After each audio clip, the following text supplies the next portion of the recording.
Halo, selamat sore. Hari ini aku mau lanjutin nonton Marvel Rivals Ignite Day 2. Sekarang udah masuk Day 2. Buat yang belum nonton Day satunya, bisa cek live archive. Kemarin aku juga streaming buat Day satunya. Tapi nggak usah ditonton sampai habis ya, karena karena itu endingnya aku ketiduran. Aku ketiduran karena terlalu ngantuk nungguin countdown di lobbynya sama dengerin casternya yeping. Jadi di saat jam terakhir mungkin pokoknya menit-menit terakhir tuh aku ngantuk banget, bener-bener ngantuk banget karena itu siang-siang juga kan. Siang-siang aku bangunnya pagi, tidurnya malam, jadi aku butuh tidur siang. Begitu guys. Yang mau nonton boleh ditonton. Sekarang kita udah masuk D2. Nah, ini jadwalnya. Jadi match pertama itu ada ini beberapa tim. Seingatku mereka tuh tim dari Europe lawan NV. Kemarin day 1 itu NV udah berhasil lolos setelah menang lawan Nova.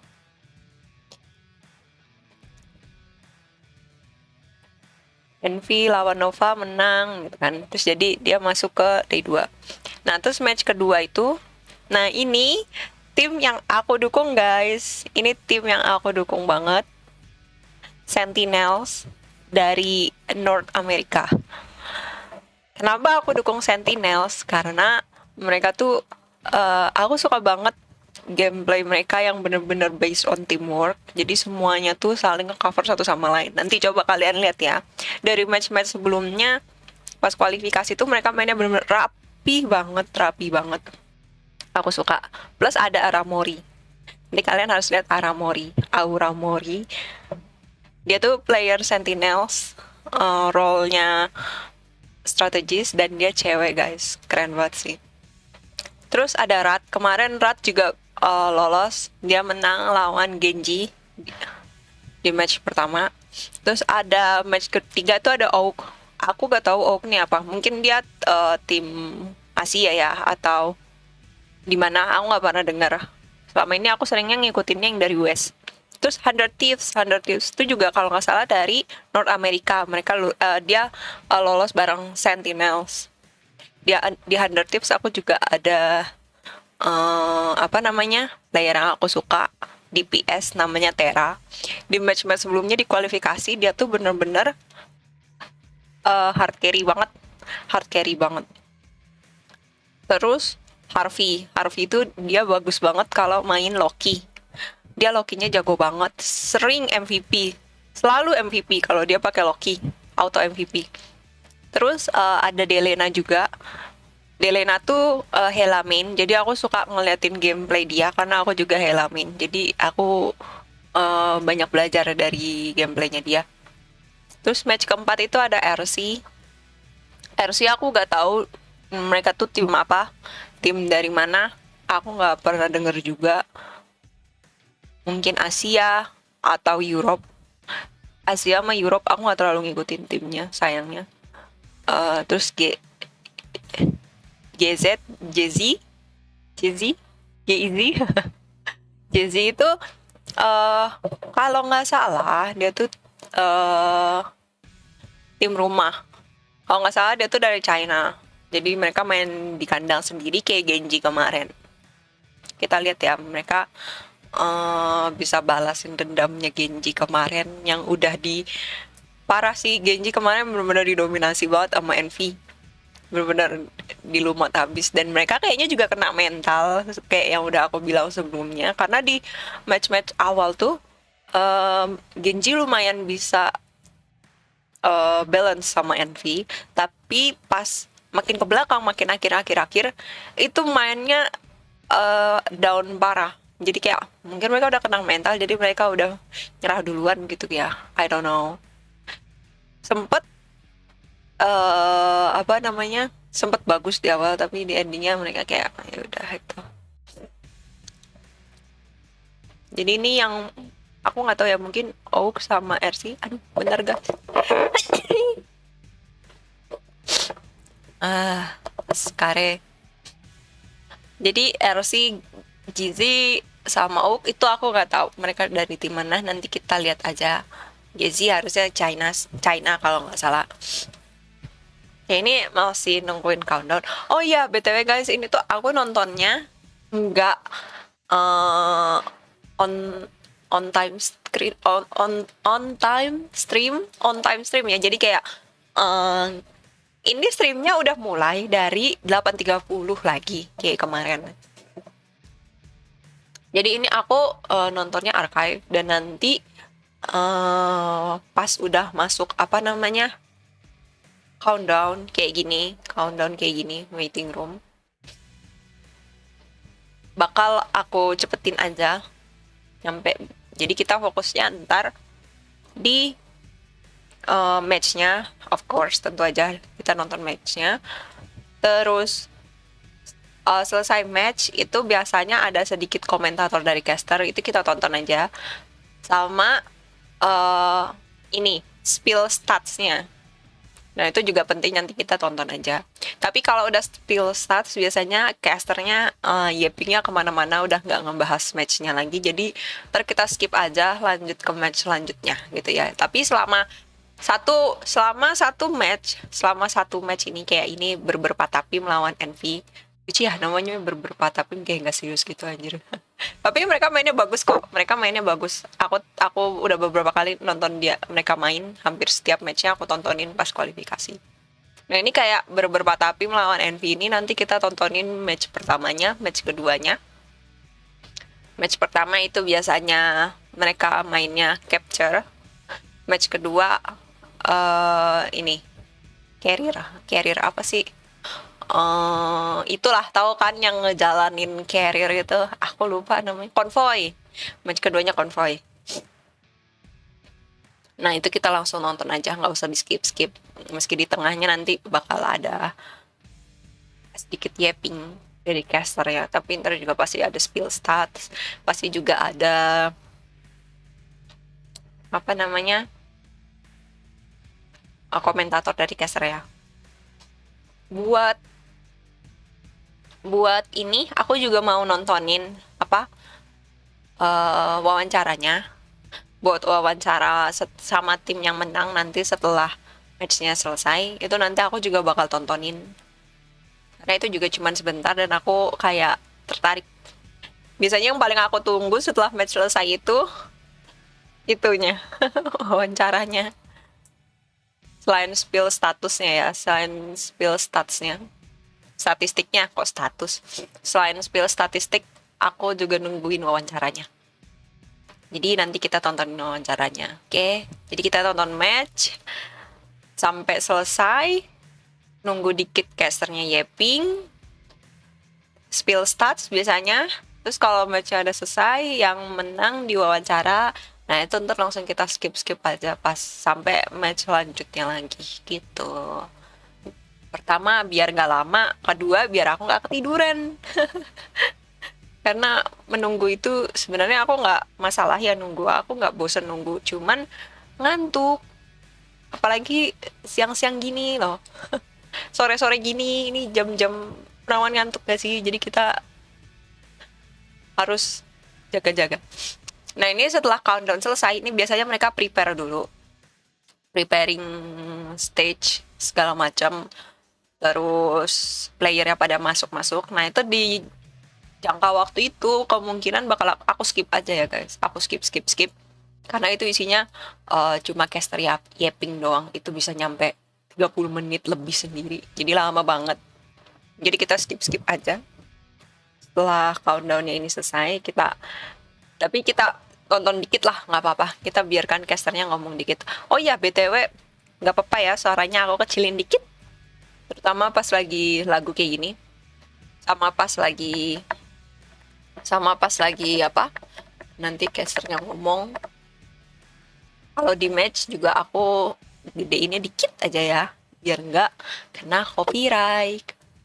Sebenarnya mereka tuh ngebolehin loh cross stream, Tapi gak tahu kenapa yang kemarin itu kena copyright.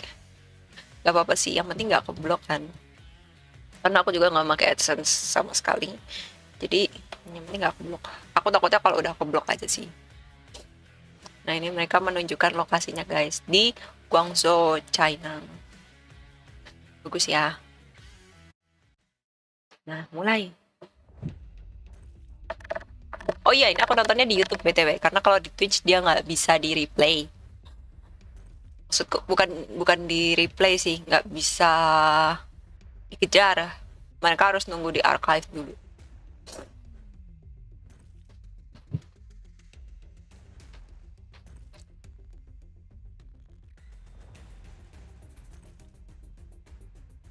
Ini harusnya mereka udah mau selesai sih sebentar lagi.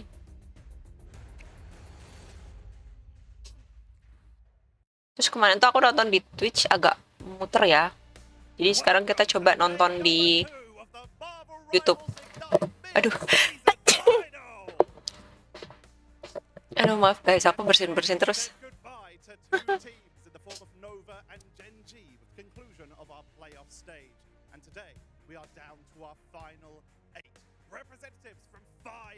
Iya, Nova sama Genji kemarin udah keeliminasi ya, berarti udah pulang. Karena mereka yang kalah. Genji kalah lawan Envy, Nova kalah lawan Rat. Ini kita skip aja ya.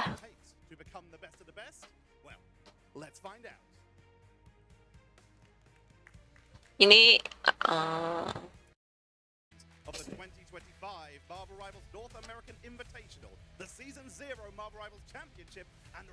ini pengenalan playernya.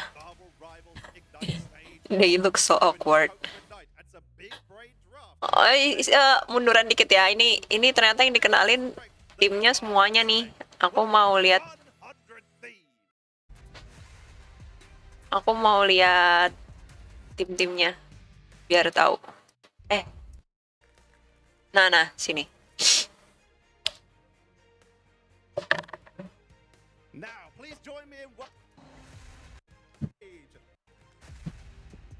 Hold on, guys. Aman harusnya. Oh, Amerika. RC. Mereka punya player cewek juga. Asia deh, kok Amerika?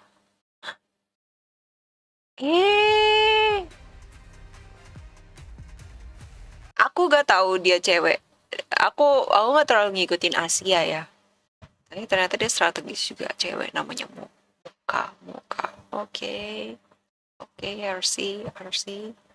Menarik. Aku kira satu-satunya cewek yang main di sini cuman Aura Mori doang. Contohnya dari RC juga ada yang cewek. Kayak keren gak sih mereka image. Ini kan masuknya sports ya. Kalian tahu kan kalau misalkan sports itu kan dibeda-bedain. Kita masukin dikit. Sports itu kan dibeda-bedain kan, kategorinya cewek, cowok gitu. Tapi di sini tuh mereka mau Aura-Mori. Aku nyebutnya Aura-Mori. Aura-Mori mereka berkompetisi bareng cowok. This iteration of the roster came together for a night with a stalwart playstyle and the team with the most proven ability to perform under pressure. By winning an 8-game grand finals in their region, they have earned their place in the mid-season finals with some championship-level dominance. Welcome, Rejects! Rejects? Next, let us welcome Ground Zero Gaming! Ground Zero, gadgetnya Ground Zero. Oh bukan deh, Oceania mereka ternyata, bukan China. Yang China RC doang berarti ya.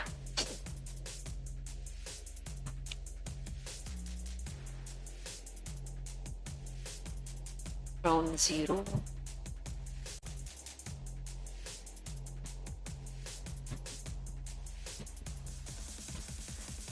Oh kira cewek lagi tadi. Oh berarti yang tuan rumah RC. Dan tuan rumahnya diperkenalin pertama ya. Kayaknya kemarin Genji juga dikenalin pertama deh. Lupa aku.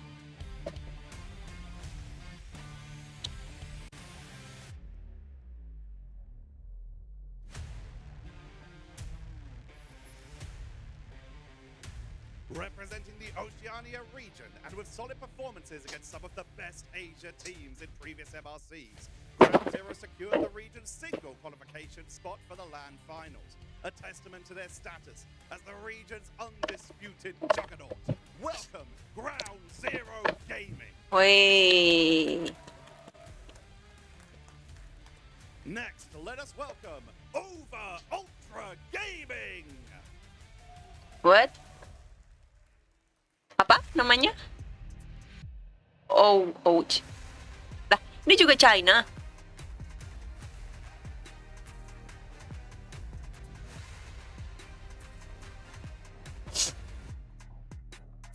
Wait, oh, oh jadi China sama Asia dibedain ya?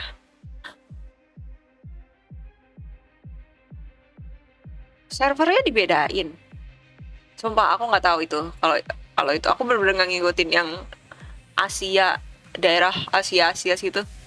Aku aja baru tahu ada player cewek lagi yang Mocha tadi itu.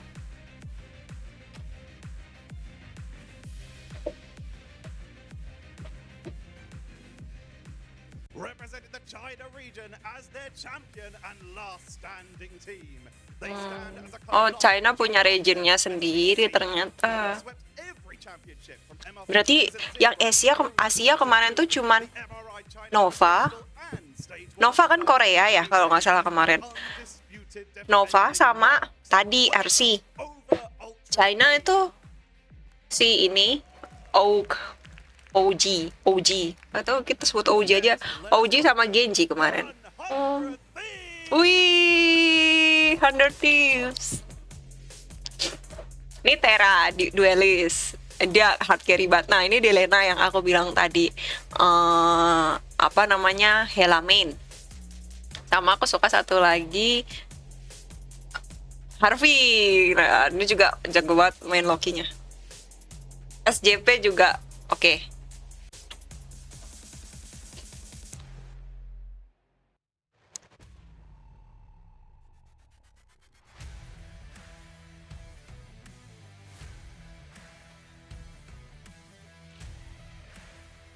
Aku nggak nyangka sih 100 Thieves bisa nyampe final.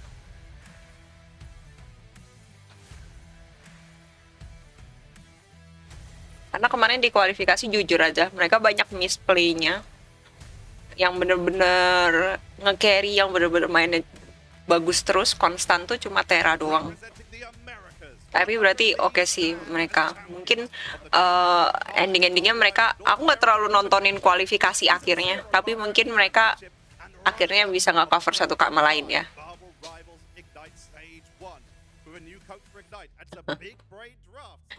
They look so awkward.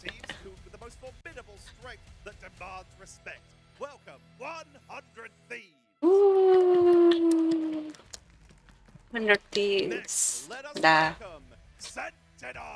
Oh, Sentinels!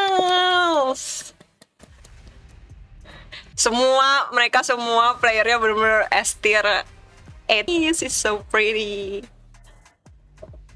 Karova dia tuh strategis juga kan. Kalau dia tuh ada main. Kalian harus lihat nih kalau main Adam gila sih. Clutch-nya oke banget, sering banget nge-clutch dia kalau main Adam. Sentinels,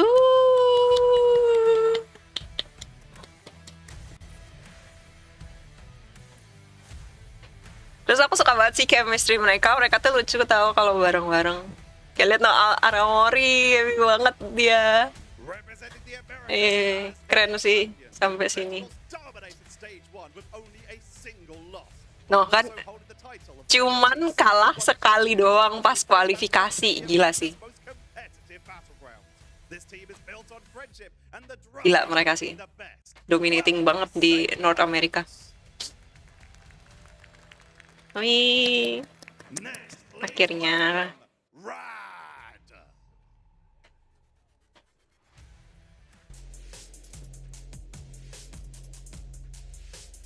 Aramori kayaknya dia tuh asik banget kalau dijadiin temen gak sih?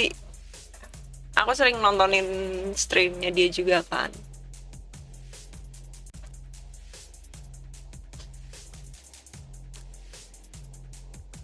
Nyirat yang kemarin.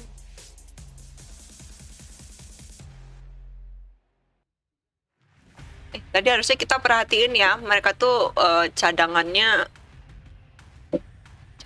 role-nya apa aja.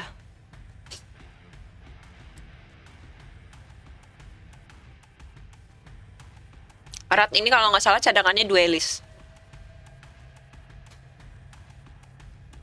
Sentinels kalau nggak salah cadangannya juga duelist. Si Gomez. Biasanya Gomez yang cadangan. Representing EMEA and the second team to qualify from the play-ins, Rad have already proved they have what it takes to take on all manner of international opponents. With some impressive drafts. Ini yang main Jeff kemarin, siapa namanya? Faith. Yang kedua dari kanan.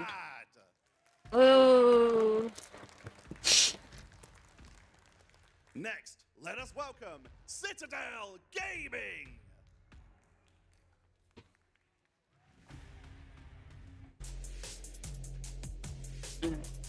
Citadel. Berpatapim. Aku tuh taunya Citadel tim yang ada Valentina Eve-nya doang. Aku nggak tahu kalau berpatapim juga Citadel. Baru tahu.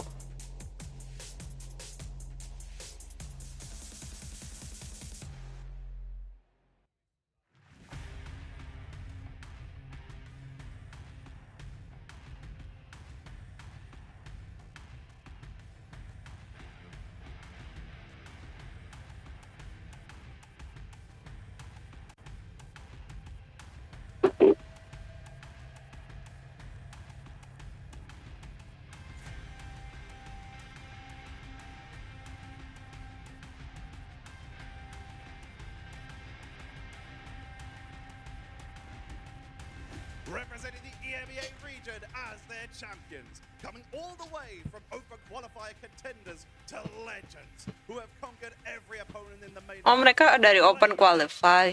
Throne. Welcome Citadel Gaming.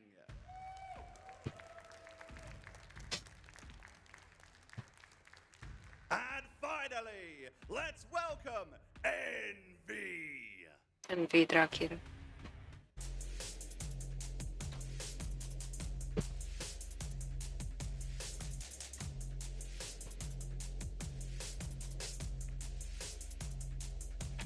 Kemarin Envy lawan Rod kayaknya menang Envy deh. Pas aku ketiduran itu.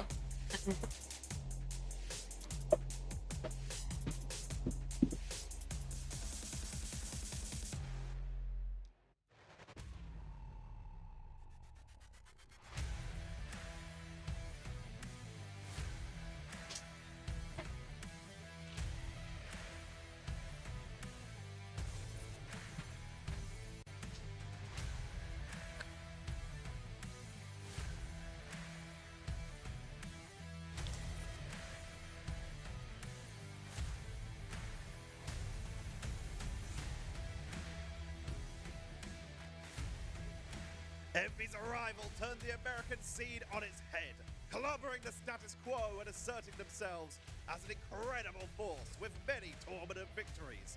They were the first team to qualify from the play-ins and are looking to add this international title to their accolades. Welcome, Envy! Envy. The teams are ready. The stage is set. Let us ignite the battle and head back to the casters. Hello and welcome, my friends, to the casters booth as we say goodbye Nah, to ini day kita one and hello skip to aja, oke? day two. I'm Cozy, joined by the legendary casters Moxie and Leg Day. Oh, ini kita lihat Oh, I'm feeling ecstatic. berkat main stage. Well, we've got a great main stage here today, y'all, and you can see the entire bracket lineup again, starting there with Citadel and Envy, followed by Sentinels and Rad. And Moxie, how do we close out Double the elimination day there stage for after day break. 2? Ntar yang kalah mereka masuk ke yang kalah dari double elimination masuk ke lower bracket. Berarti 4 ya, 4 tim lower bracket, 4 tim double elimination langsung.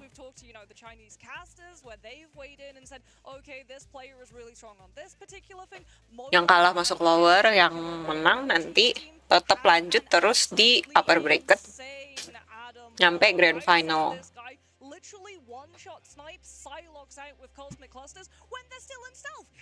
Yang lower bracket finalnya 2 kali. Looking forward to OUG. I've talked to the players and what they expect from them. And it's, yeah, the team sharpening their blades in the shadows, as I like to say. And that can give you an edge a lot of times. Bener-bener seharian guys, kita capek kali kalau nungguin sampai selesai.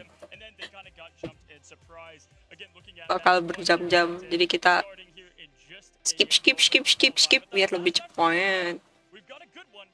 What do you Ini think kita about lihat ininya lagi. watching their son play? And I think that's Aku mau lihat yeah, it's like ininya. but we look at Being comfortable in front of the cameras, in front of Cadangannya mereka. and Ground Zero, not sure where their LAN experience is sitting at the moment. We never OC is generally enough underrepresented. Sekarang mereka kelihatan rollnya nggak? Oh itu kan kelihatan rollnya. Being best of 5, that means that you've got plenty of time to adapt. We're going a little bit longer. I will say though, one Citadel. thing about Reject is that they were always a little bit more static in terms of the 2-2-2 compositions. So that one solution to any problem that they faced was let's put Gargoyle on. Mereka nggak punya cadangan. love it. I'll let EMEA introduce Poli Ken the Poki, team here, the Enzo, lineup here of Alex, Citadel. Tanuki. I mean, Citadel, what a team, what a lineup. We've already highlighted, Ken's Loki, Polly and Pokey with the Psylocke and the Captain America. There's one player that we haven't talked about, Harry, which feels absolutely insane, and that is Tanuki. Because this guy... Apa ini udah langsung diumumin yang main? Nggak diliatin lagi cadangannya. All the way back in Season 1, he was playing Black Panther in small grass tier tournaments and absolutely shredding with it. And he's since moved away from just being a Black Panther and a melee, magic, 1-trick, 2-trick, and he's getting to play pretty much everything now. One of the cool things about LAN is you get to experience things that you don't on an online tournament, and I got to speak to Tanuki's parents that are here, and I'm telling you, I've talked to NFL players before, and when your parents are in the crowd, it's just different. You play with an extra bit of heartbeat behind it and confidence, and so I love to see that in a LAN environment, see them in the crowd, watching their son play, and I think that's going to give them a slight edge, but we look at Envy, y'all, and Iya, ini langsung diliatin yang main. Mont, Nero, Window, College, Ship, Speedy. Call. Very confident. Speedery has done a number of things, and on the American side of biasm, I'm going to say I think Speedery is one of the best, if not the best, duelist to get the job done. Cal, the confidence king. This guy's got more confidence. I believe he said the only thing he's afraid of was the buffet at the hotel. That was his biggest enemy there, which I love. And Window, just good for flexibility. Yeah, coming back to Speedly here.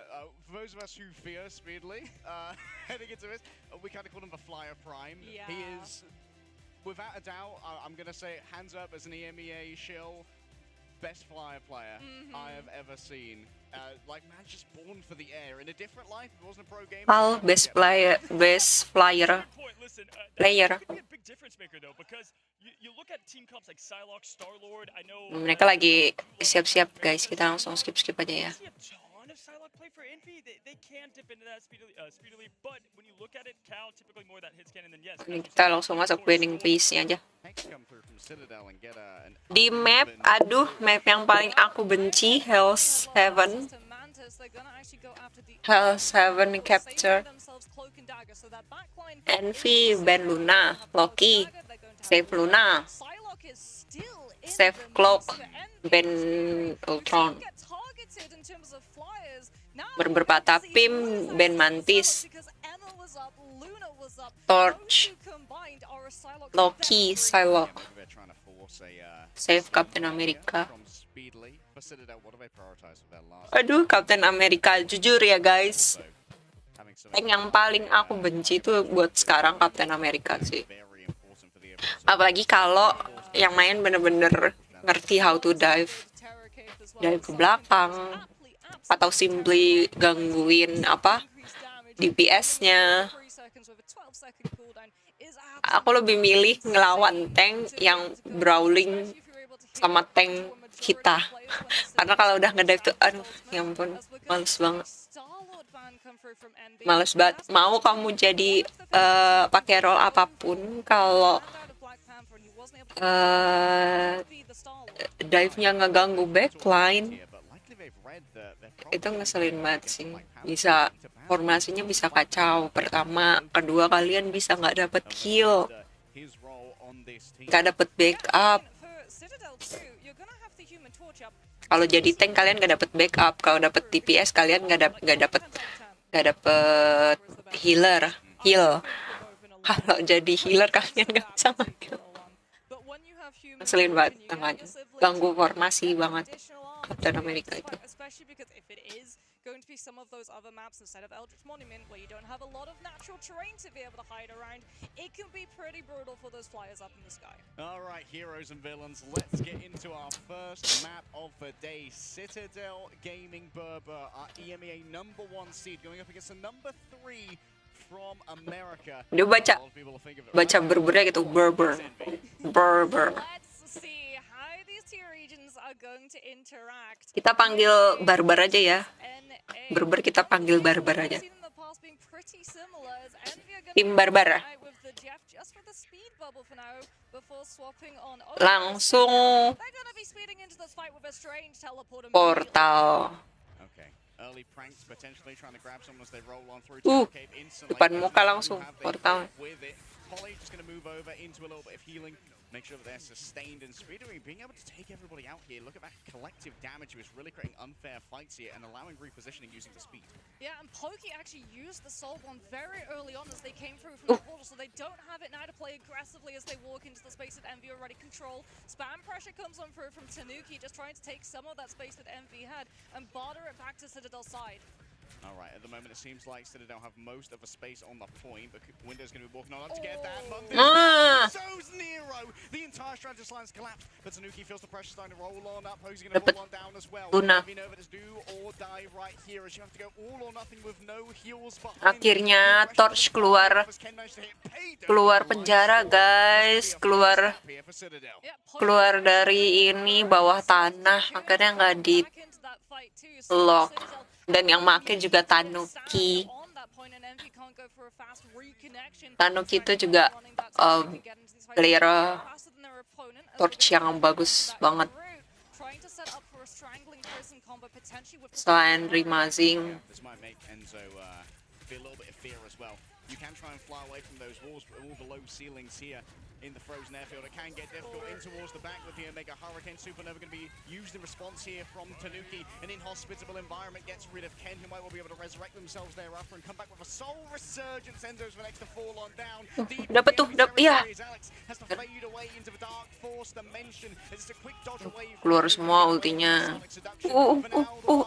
Will be resisted, but Alex not going to be quite so lucky. Tanuki strikes on back as Alex is brought on back with the karmic revival. Kaluj getting up close to Alexia tadi yang mati. Ini aduh. Kabur. Waduh, kena dive, nggak dijagain. Woi, bantuin, woi. And Envy still cannot cap, but they're close to Vader. I mean, typical Res comp, you don't need to win the fight, you just need to not lose it. And they've been able to stall to almost 70% off of the back of it. Envy now playing all the way back from 0% too. We're going to have to invest a lot of these ultimates. Citadel actually going to be swapping Enzo over to that Magneto. They've seen the Groot. They want to have that Meteor M to be able to absorb the Strangling Prison.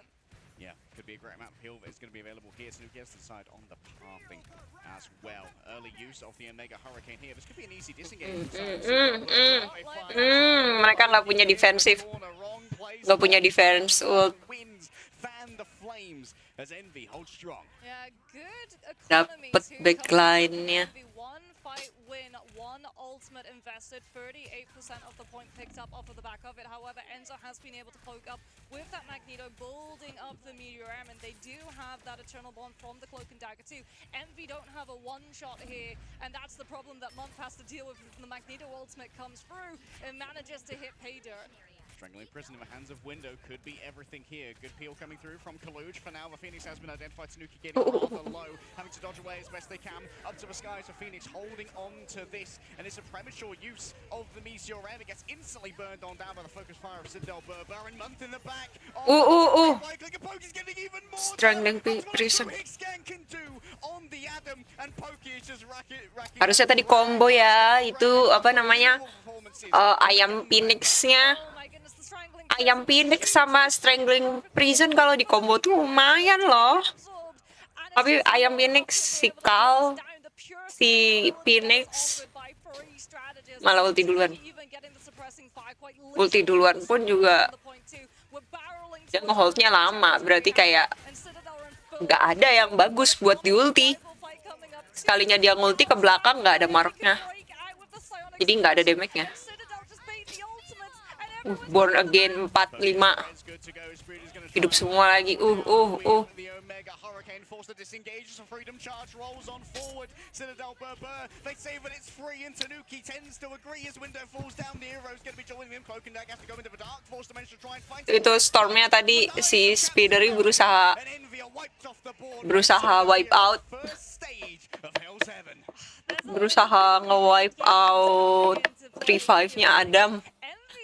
Tapi ada ultinya Mantis sama ultinya Captain America, jadi nggak tembus. Gila sih.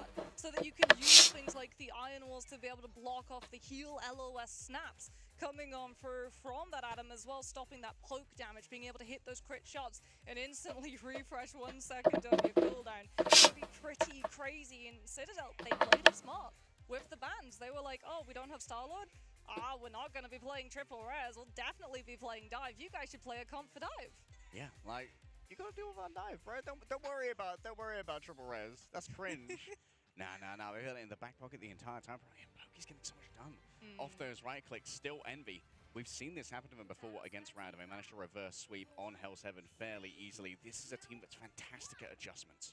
Yeah, Citadel are going to have the much better first fight too in terms of ultimate charge that carries over from the previous domination round. Alex is going to hit Eternal Bond far sooner than Month, and it is just going to be an absolute race between these two strategists to be able to build that ultimate as Citadel once again all in the head. What a goddess boost coming on through from Spidery.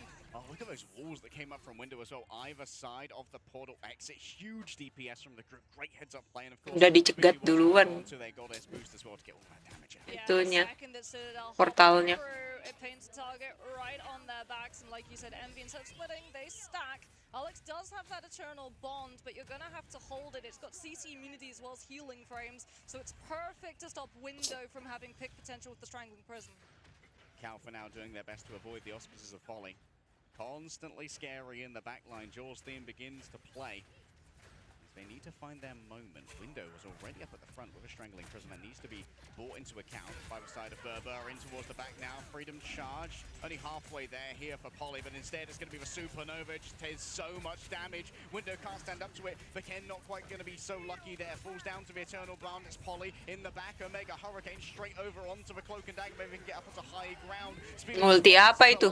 It's going to be Cal straight into the window. An attempt to try and hit Tanuki in midair. Doesn't quite get what's needed, but moving forward with the fate of both worlds, just so difficult to get Envy off of this point. Nero comes in, the hero that's required, and saves the day for Envy, keeping them in control. Yes, Citadel just weren't quite able to chain together the ultimates that they wanted. Freedom susah masuknya. Almost up, so too was Soul Resurgence, but Ken and Polly were both perfectly focused down by Envy. The ultra. Oh iya itu ultinya Captain America mau ada. From having that sustainability to just out-tank, outlive anything that you can do, and Envy still in control of the space. Also going to be able to have that spam pressure. The off angle from the Phoenix has been cleared onto the low ground. Envy are forced to back on out.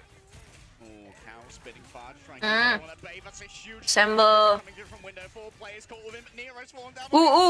Kan?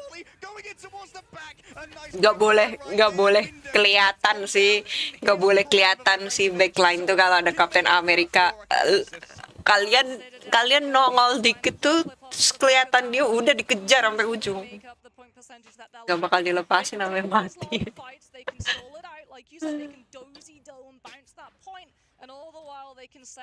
Aduh, ya ampun. They're gonna have to keep a track of where this Adam is gonna be. As Kalush is coming on through with Psionic Seduction to open up this fight, Speedery can come on through with the Mega Hurricane to finish it. Aduh, ketinggalan. Now, lots of damage there onto Polly. Great peel coming through from Envy. Making sure he's gonna have to retreat over to some healing. Speedily gonna be getting out here. Oh, Tanuki went too fast. Now Kalush has seen an Gak ada backupnya Tanuki. Aduh dia. Oh iya, sorry. They are finding the frags when they need them the most. Speedly's going to be able to chase on down after Polly here, who, despite wanting to stall it out, can't make it happen. Oh, it's going to have to be a portal. Pokey comes on from Portal sih, portal. now, trying to get Citadel back into the fight. They've got a supernova if they're able to tap onto that objective. Speedery is going to have that Omega Hurricane. If you're Envy, you don't really want to commit it, as the body block from the portal is just getting no, nice. absorbed by that torch pressure. Feels like Envy, though, but didn't invest too langsung berantakan mereka, formasinya kena portal. Yeah, they've got the wombo combo set up now, and they know that Citadel don't have a portal to be able to give themselves a second lease of life if they get full team wiped in this next fight. One good strangling prison combined with a Mega Hurricane, and Envy have this round in the bag, and Enzo is not going to have the Meteor M to be able to nab it out. Yeah, going to be down on healing as well. Just the Mantis and the Cloak and Dagger, not quite all that you would need. That's going to be the Storm moving in towards the back. Kane going to use for Soul Research to give over additional healing here. Multiple players grabbed into one place. Nuke is falling on down to Cal, and the hits Itu padahal tadi Mont si Clock Digger-nya Envy lagi sendirian. Kenapa nggak diulti sama Speeder?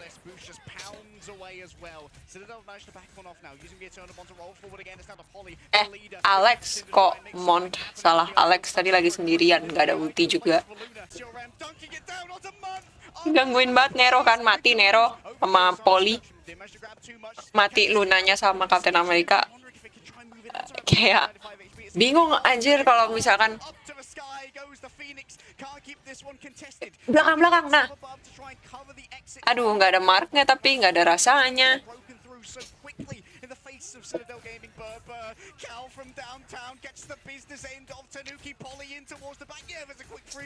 Tuh kan, bener-bener di zoning banget Neronya, Luna Snow-nya.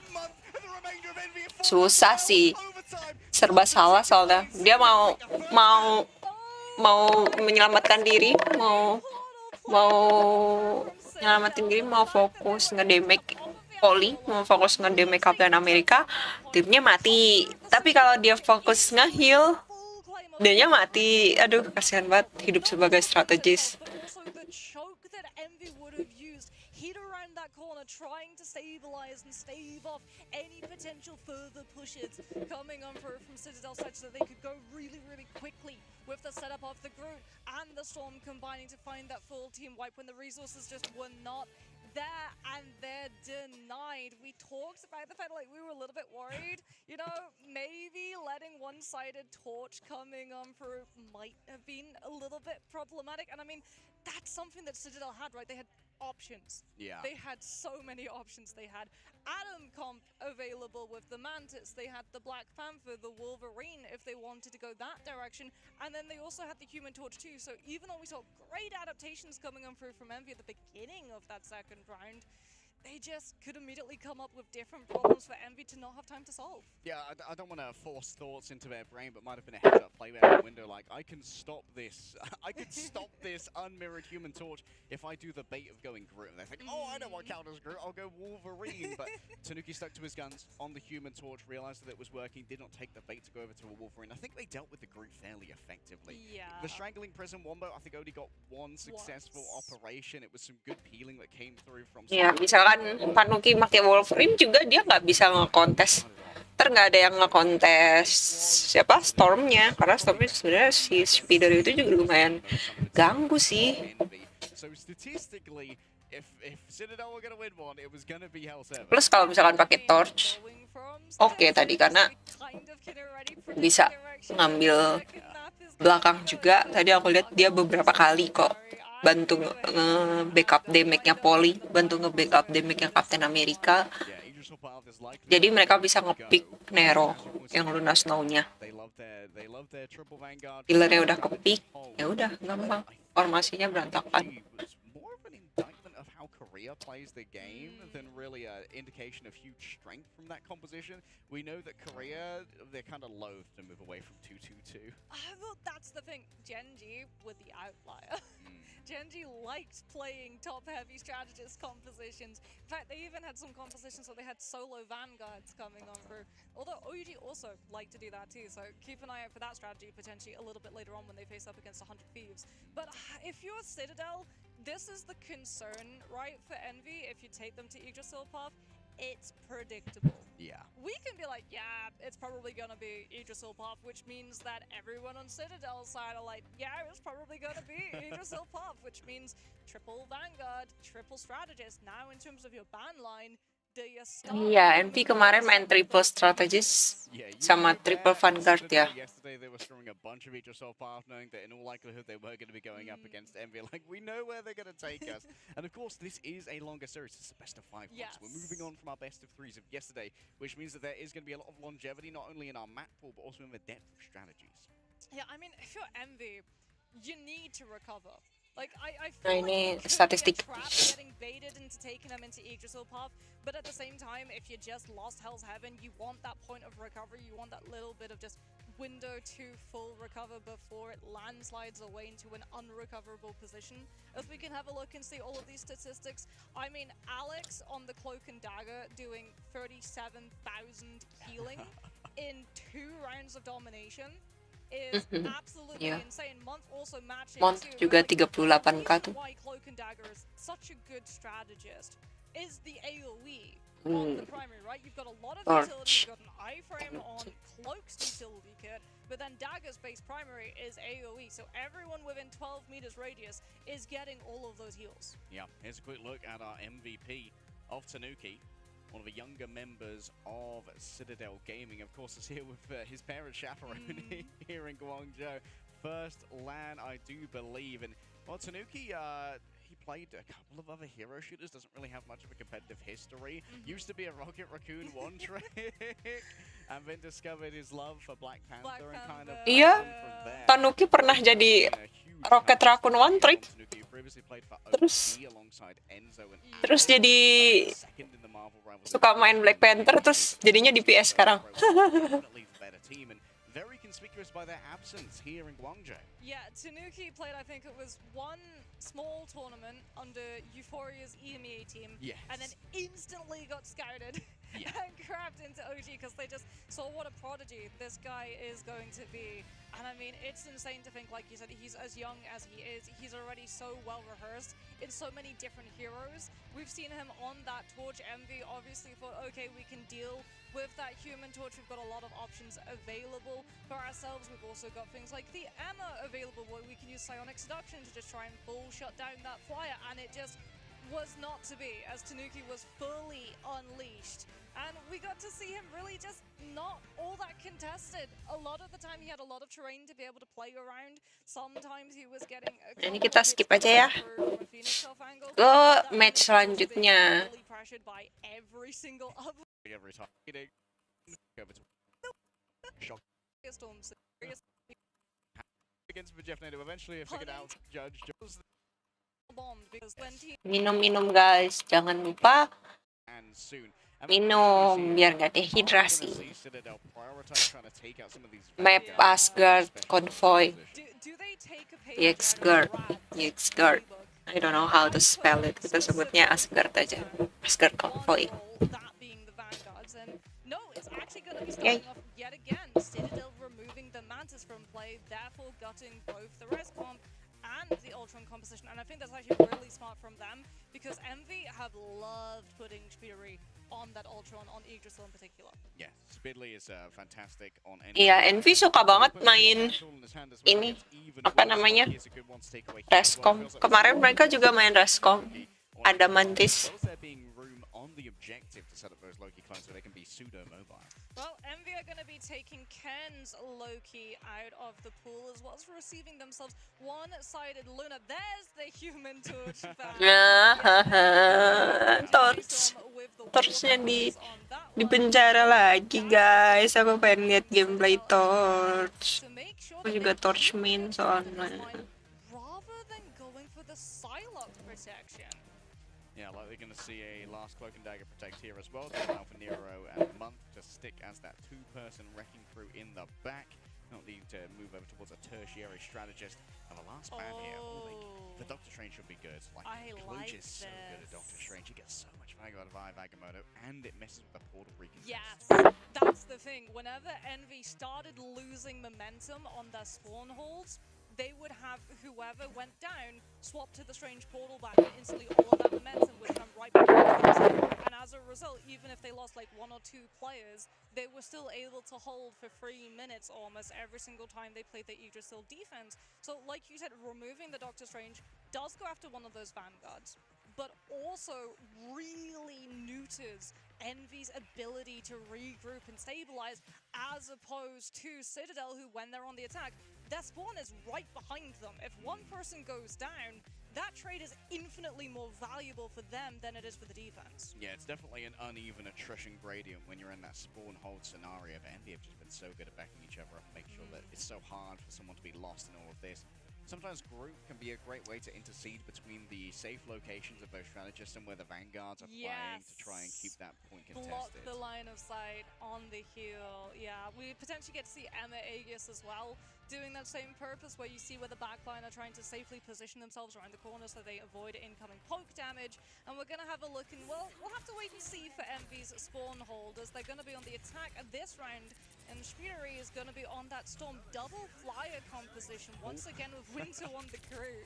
Well, Poke's already down. Seems like Window well and truly knew the value of the Groot in breaking these spawn holds. Enzo's going to move forward to just try and fall down on the car instead of falling as they disengage. The rest of Citadel, they do seem to continue committing to this fight, and Cal's been doing a good job on the Phoenix here, just slowly whistling down everyone with those explosions with the sparks. Yeah, Storm and Phoenix, very much a lot of mobility when it comes to taking those off angles of verticality, and you also have the one-sided damage boost, so you get that tempo attrition push against Citadel. However, Citadel have a Doctor Strange access, which means that they have a portal to instantly regroup and teleport before Envy can break around that problematic first corner.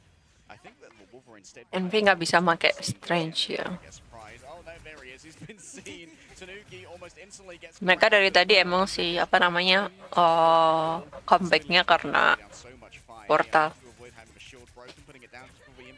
Phoenix invisible boundary is raised up as well here by Citadel Gaming.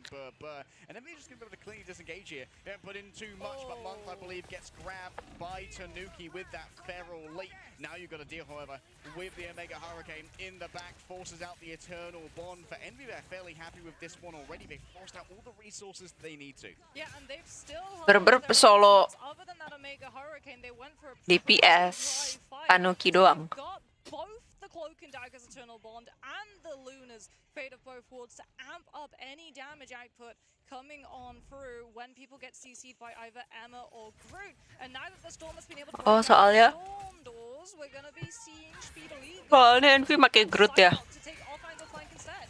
Oh, backline here getting healed up. Polly was trying to make something happen towards the back. And that's going to be 2 players falling down already from the side of Citadel. Envy are absolutely popping off. They crafted this fight so well. They knew exactly what they needed, and they didn't overspend either. Yeah, and I mean, they just went for an Eternal Bomb to instantly remove any space from Citadel, get that Psylocke into the back room so that there was no reposition, no stabilized angle coming on through, and just 3 people on that convoy. They already know that they've dealt with the portal recontest. It's just going to have to be Citadel walking through a choke alone. Yeah, against walls as well. Polly's going to have to do it alone. Has the freedom charge to try and make it work. Someone else is onto the point in this case. Sumpah, wih gila. Aduh gak dijagain backline-nya. Envy ya dari tadi. Ditinggalin mulu backline-nya. grabs him with the diamond form, the carbon crush. Langsung is kepick good. 2 gitu loh. Udah Time burned. I tell you Poli what, ganggu banget, udah Captain America ganggu banget, kena follow up sama Tanuki juga. You know, yesterday on Celestial Husk, and that is really unfortunate for Envy because now they have the better ultimate economy, but they don't have the stakes Jagain to dong be backline-nya. Gue tuh on the gemes objective. anjir kalau ngeliat So Citadel pausing backline their ditinggalin ultimate aja and berdua pressing begitu. forward, forcing Envy to part with an ultimate on walk up rather than on the objective fight, which they can simply just disengage. Speedly has made a move here over to Psylocke as well. Has the dance of the butterflies ready to go. Cow's already fallen down. Pokey gets them with Kecuali kalau ada Loki ya, kalau ada Loki lebih enak ditinggalin backline. Gak apa-apa, ini backline-nya Luna sama Vlog Dagger anjir. Gimana kaburnya? Alcatraz is broken forth from by Citadel. Envy with only 12 seconds remaining, gonna have to make a mad dash towards the point. I think it's gonna be Cal and Speedly who have to do it. I mean, they've got to get it through an eternal bond. They got a portal. Gak dapet, gak dapet. They're denying the touch. Speedly's the only one, but the solo can't use the ultimate because you don't count as contested. It's the Venom that has to come through from window instead. He's on the point. The solo card goes out, but Dapet there's tap. not enough damage. Stiddle's players are too squad. And last stand ready to go. Down lands for Phoenix. Kalush trying to make it work with a Sonic seduction in towards the back. Month and Nero already down. The healing's all gone for Envy. They're doing this with whatever HP they've got. And you know that Poly carves on through. The Sentinel strikes true. And Citadel hold on first. That was an absolute heist of Idris. Anjir, gak dapet poin sama sekali, gak nyampe checkpoint 1 bahkan. Oh my goodness, someone called 999. There has been a crime. There have been multiple crimes. Envy are going to be kicking themselves. Really That's the worst part. This is that comfort map. This is the map that they decided to take us to. They were going into a composition that they themselves run, which they showed they knew how to break the easiest with the Storm composition, and they made mistakes like holding onto the ultimates as long as they did. Yeah, greeting it. And this might be a BO5, but that greed and that tilt is going to carry into the next map if you're not careful. Like, this is what Citadel were talking about. Their best chance against Envy is to win early, put them on tilt, get them playing each other in comms. And, I mean, Nero held that ult. Yeah. I mean, I don't want to single out one player, but Nero being allowed to fall in that scenario is... It threw away that entire attack where they had all of the positioning. Poly had to break through, use the freedom charge. Iya kan? Iya, parah banget. Itu si Nero dibully abis-abisan sama Captain America Poly. Kenapa nggak di-ban coba? Kenapa malah nge-ban? Well, the sack has been slashed, but the question is, will Envy be able to hold up close here and do an even better Mereka job than Citadel? nge-ban-nya juga bagus sih, oke sebenarnya. Cuman kayak mending nggak usah ban Doctor Strange, mending ban ini siapa sih Captain America tuh kan langsung ke backline.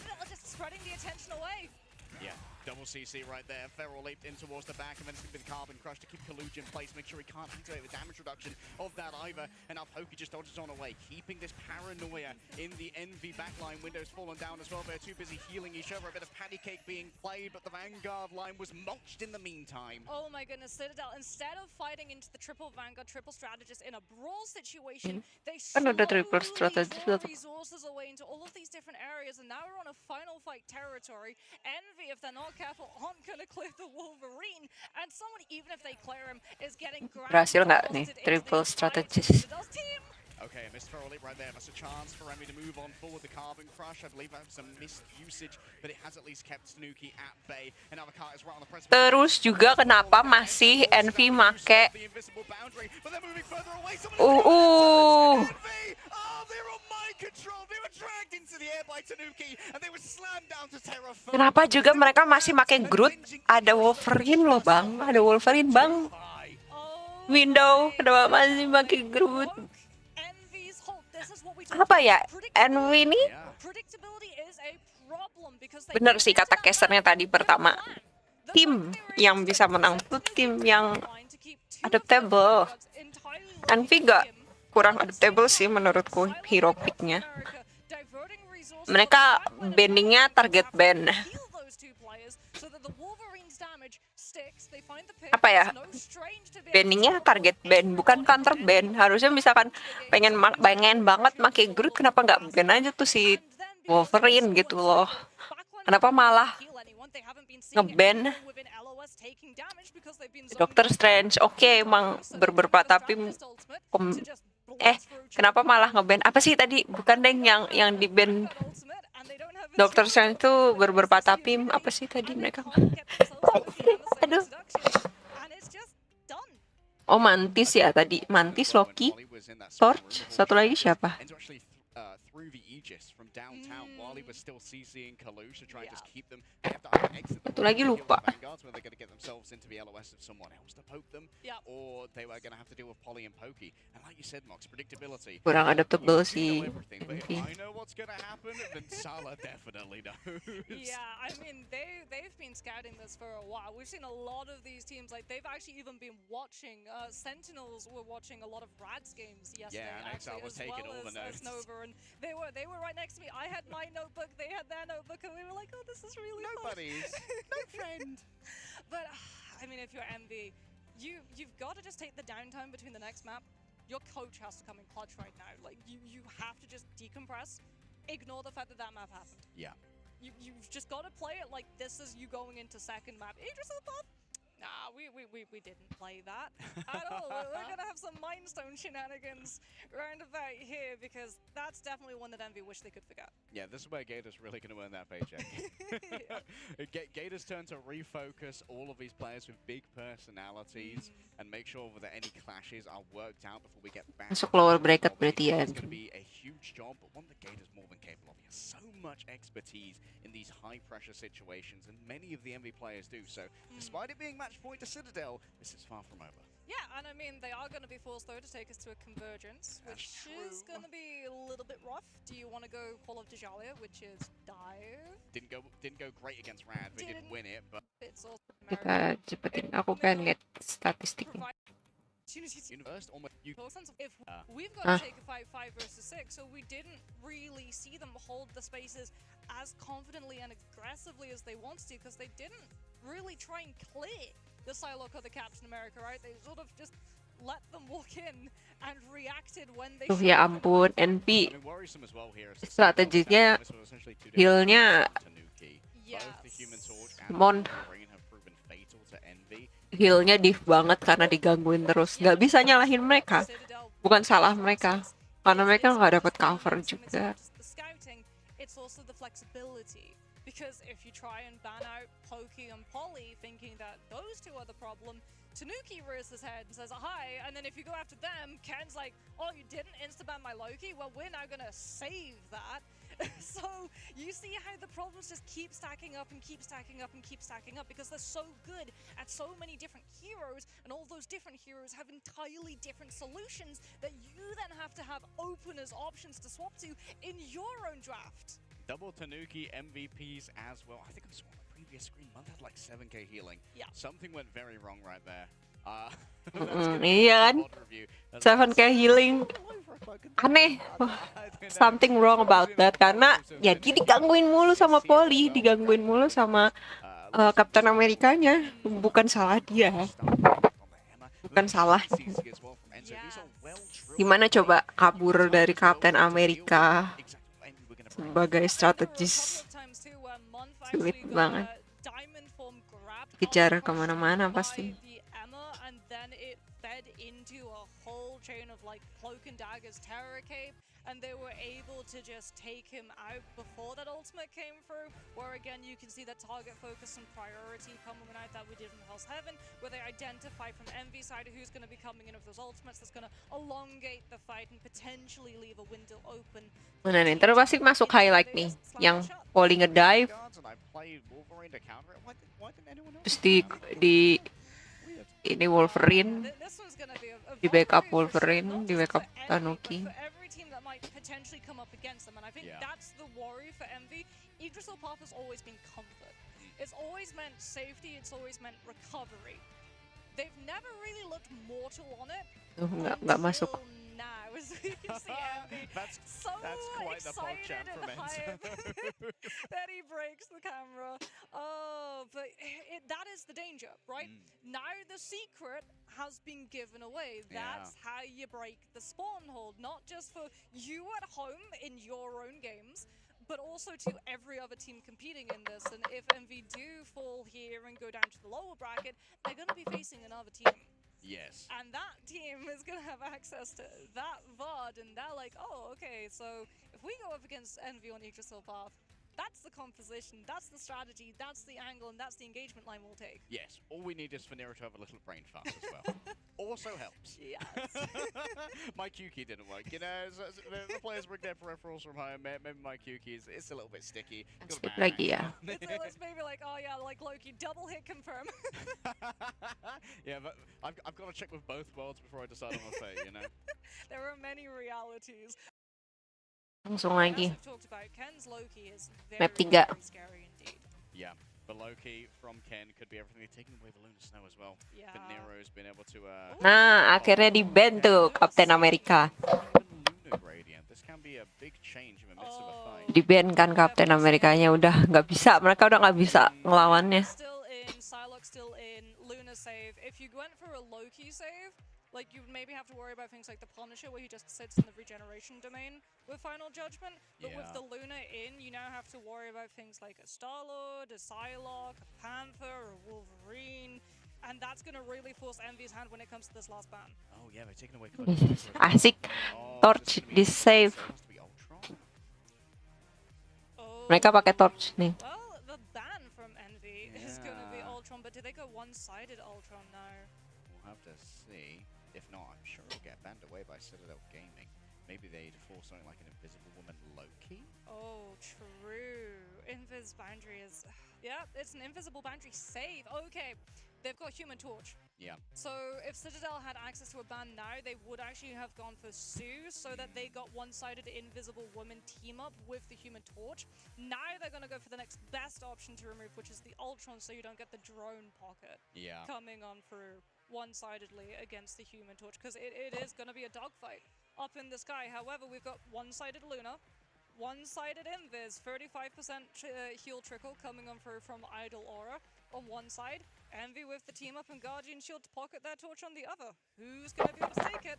That duel is going to determine 95% of this map. Yeah. Ini map apa? Certainly is going to be, New York. into these Human Torches, and we've called Speedly Flyer Prime. Bukan New York. Two MVPs in a row and has been playing Apa? in this series so far. City. Aduh, apa sih? Aku lupa nama mapnya. Changed up draft here. We talked about how Gator Apa ya nama mapnya ya? center the team and figure out how they can Central City. Speedily best Central player City. is probably the Human Torch. Yes. He does Oh, look map. absolutely Map insane. pick Envy. Johnny, as we're gonna have to wait and see who's gonna be able to come out on top.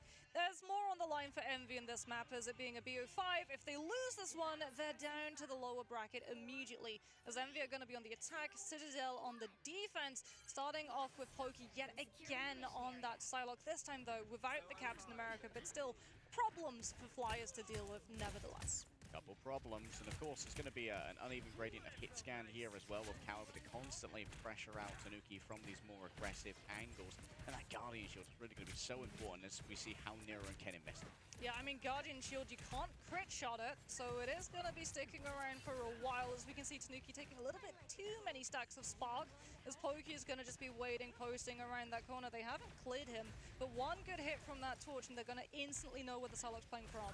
Okay, Speedly going to be the primary target. Out come Basonic Illusions, courtesy of Emma. Seems like there's not going to be much of a delivery right there. Both Tanuki and Pokey in concert couldn't get rid of Speedly. Pops out their own team up from the Invisible Woman, and that's going to be a focused fire on Tanuki. Can hot drop too far away. The bird's not quite delivered, but Speedly's not going to be in too much danger here as they float above the door. Free as a bird. Pokey's gone down as well. Envy, they found their execution, and they've done it well to get rid of so many members of Citadel and claim precedence over the point. Moving forward now with the invisible boundary. Have to be careful about Sonic Seduction as well. Speed's not going to be grabbing too much off the back of this one. Coming back with the Doctor Strange portal. Cal overwhelmed. The Spark's no longer going to be building up, but Kaluj is building plenty here. Down comes the Meteor M in towards the back. The Guardian Shield absorbs most of the damage. Kaluj inside the invisible boundary can stay here for absolutely yonks. He's got healing for days. Sayang banget ultinya kena tembok. Too far away from the AoE that was projected out from the lunar snow, and now speedily timed out the escape from a flame tornado. A peak is not on the cards. Enzo's going to be flame broiled from above, and as we move closer towards a cap here from Envy, Citadel Gaming are forced to just roll on through. Dari kiri. And Polly next afterwards. Window doing their best to try and keep this one surviving. Phoenix can't get too much, and Ratatoska has been freed. Oh, there we go. Envy finally able to break come through speedily. Really good human torch, like you said, timing perfectly. That Luna ultimate to catch as those 12 seconds evaporate. Luna being able to get split by the Supernova away from that Magneto, stopping Citadel from fully regrouping. However, Envy haven't been able to get all of the space that they're wanting. They're still having to respect around this first corner, as you can see speedily. If he goes a little bit too far forward, he's gonna be having to duel out Tanuki, who has a lot of natural cover to be able to play around with. Pyro Prison is erected, and Enzo forced to use their Psionic Duplicate here to try and reduce some of this aggro. Still 6 players going all in onto Enzo. The healing's not quite enough. Everyone else was forced to disengage. That must have been the handiwork of Speedily. Envy have the better ultimate economy, and Citadel know this too. If they can't prolong that poke phase, they don't have the ultimates to match, and they just have to disengage, which means more convoy space. Envy now going to be keeping Citadel all shuffled up inside one small room, which means that Tanuki is forced to burn the Supernova just to break through. Supernova rolling forward, Phoenix hits the ground. Dia mencoba Poki mencoba Kal nyoba ngedive ke belakang tapi lewat depan sebagai Phoenix, terus ke counter sama apa namanya ultinya Ken, tapi tetap bisa dapet. Don't have a good opportunity right now. They've got that lunar ultimate, fate of both worlds to come on through, but they're going to have to hold for Poki's ultimate to be ready before they can have the damage boost to have a potential and just pick one of these players from Envy off. In comes that Venom dive into the backline, trying to force out those Loki regen domains, but Enzo might have been all he can chew, and he gets grabbed back before he can get out. The perfect pull from Nero. A redemption story for sure. Just dodging away right now is Tanuki. Sonic Seduction not going to be able to grab any members. The Feminine Wiles of Emma resisted for about a moment longer as Speedily lets the Flame Tornadoes burn on out. Tanuki is just going to be wrapping around, trying to find a good off angle, potentially put some pressure on the torch, but he gets scouted and immediately picks with Cal helping in the Kena jump scare anjir. just to try and stall Envy's approach, but he's taking so much damage and it forces Alex's hand. Alex and Poki have to combine ultimates, but can they find anything for Monks? Polly nice and close, trying to take out Monk does indeed fall. Kalu's going to be exactly the same as Polly and Poki once again. The dynamic duo combined. Not slam dunk. Finds the final hits. The dark depredations of the symbiotic tentacles finally strike true. Oh, itu tadi Loki toh. We've seen Nge-copy ultinya Alex. Central Park, especially if you have flying components in your composition. If you're playing flyers into a retake and you don't have those natural terrains to be able to hide yourselves around, you're going to be taking a lot of poke damage as you enter into that fight, as we can see Poki and Tanuki on an absolutely lethal crossfire right now. Yeah, this is where things get difficult, trying to move in controlled territory where you have a Pyro Prison and the Phoenix taxing your approach. Kaluj still building up towards that high energy very quickly. Speedily, what a flank here. Moves in with the hot drop. Good evasion here. Great jump away from the invisible woman to stop all of this coming through. By one. The torch got spotted, but By it one. lost the attention, and they've now been able to approach the objective with him. Boundary in hand. Tanuki loses the duel. Gak bisa lah Tanuki. Kenapa maksa? Healernya dia nggak ada di situ. Healernya Tanuki, Ken nggak ada di situ. Sedangkan Speedery kena dapat backup dari Nero. Spilly's just flash cooking them as they move through. The invisible boundaries are layered on top of each other. It's a Venn diagram of destruction as Window is going to be the final metal clanging note. And a twisted metal salad is all that remains of a Citadel Gaming defense. Yeah, Window is the master of magnetism that round.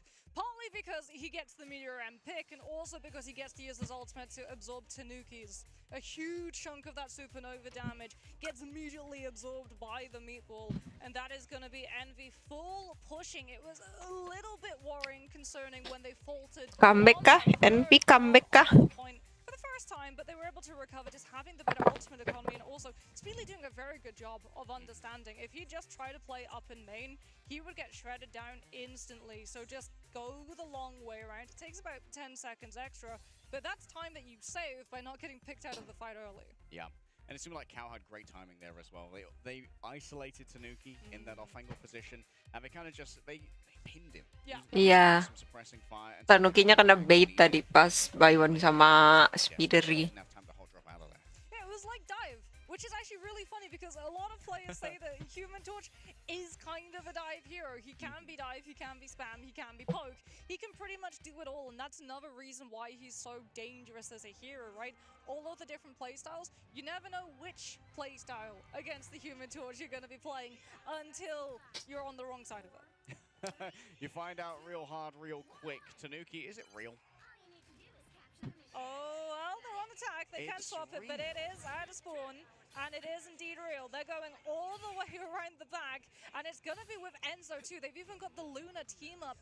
Frozen Cheetah come on through and provide an extra level of sustainability if Alex gets walked on when Envy spot out the numbers disparity. Iron Okay, in Fist. towards the back, using the martial arts as best they can after the Dragon's defense. Plenty of damage to throw out, but that's a lot of resources used just to disengage to safety. Seems like Citadel Gaming's gambit has not paid off here. Envy were more than used to this. Of course, they have played against FlyQuest, so light flashed before their eyes. Yeah, Envy, instead of backing up into small room, which would have put them at a much worse position against the Venom Tethers, as well as that Iron Fist in close quarters, they just walk around corner. Kenapa nggak Poli yang pakai tank diver? Iya tadi dia bagus dah main pakai Captain America daripada Enzo yang pakai diver. Tanuki getting a little bit low, gets some metallical walks, a little bit of safety net coming on through, still not enough to get past Cal, speedily falling low, and it's Alex from downtown using the frozen arts of Luna so to make it happen. You can see that Enzo now sees an opening, heading right in towards the back, using the Eternal Bond as well. Up comes the invisible boundary, moving in rather close. It's Spicy Meatball versus Spicy Ooh. Meatball. It's an absolute conflux, a coalescence of phoenixes in the doorway, and yet all stay clinging to the life force and the lights. Now moving forward with the fate of both worlds. The damage boost is too much to bear. Citadel Gaming finally find their opening in the NV defense, and the recontest might come through from something like a Doctor Strange, but it might well be too far gone. So, potential sagas? No, Tanuki is the Tanuki, no. one that actually gets picked. Speedily is so close to that supernova. Cal is indeed going to go for the Doctor Strange. And they Ngapain deh Tanuki? in time. Out comes a Groot too, just to be Kok able to tiba-tiba force mainnya those aneh players match to ini. potentially find an isolation pick. And Paulie gets zoned away from his backline. And what looked like Citadel were taking the point gets turned around immediately. Unbelievable heads-up play moving in towards the back now. The angriest Hulk that you have ever seen. A Gamma Exile in towards the back. And the Living Chi is channeled forth. Nero falls down. Pokey traded out on the other side. Speedily the hero that's needed. Dragon's defense. Oh, a puny god dares to stand. Puny god yang dibanting Loki. For such trickery at the hands of the Eternal Bond. It's Kaluchu's kicking this time. Kunlun kick works out in the end. And the recontest here from Envy does force out so many resources, but it doesn't retake the point. True, but it's Kalian tahu gak sih ada achievement kalau achievementnya Hulk kalau kalian pakai Hulk terus berhasil ngebanting Loki yang asli bukan klonnya itu dapat achievement Unigod. Speedily with the supernova shuts Tanuki's aggression as the Iron Fist goes up against the Human Torch, but speedily burns bright and he has enough fire to heat through metal. Oh my goodness, in comes the Phoenix, maybe a mid-air impact here. Yeah, takes a little bit of HP off of Speedly, but not much more than that. Attempts to try and turn us around with Sonic Seduction here, but it's blocked by their own group walls. Now it's time to move forward with the fate of both worlds. They want to dunk it so badly. Polly searching for value out of a Meteor M, but all it can do is take away the HP of the Groot. Poke found themselves isolated. Monk gives a quick bit of damaging boost, and Citadel Gaming, they're stymied here by great economic plays from Envy. Envy are going to be able to get so much time off of the clock. Two from Citadel, they're pushed so close to that spawn. That's going to be an ultimate force for sure. That's a swap force. There's Tanuki over onto the Wolverine. He's seen the Groot. He knows as well that there's flyers, which means that this Wolverine has many, many targets. And you can see him already looking airborne.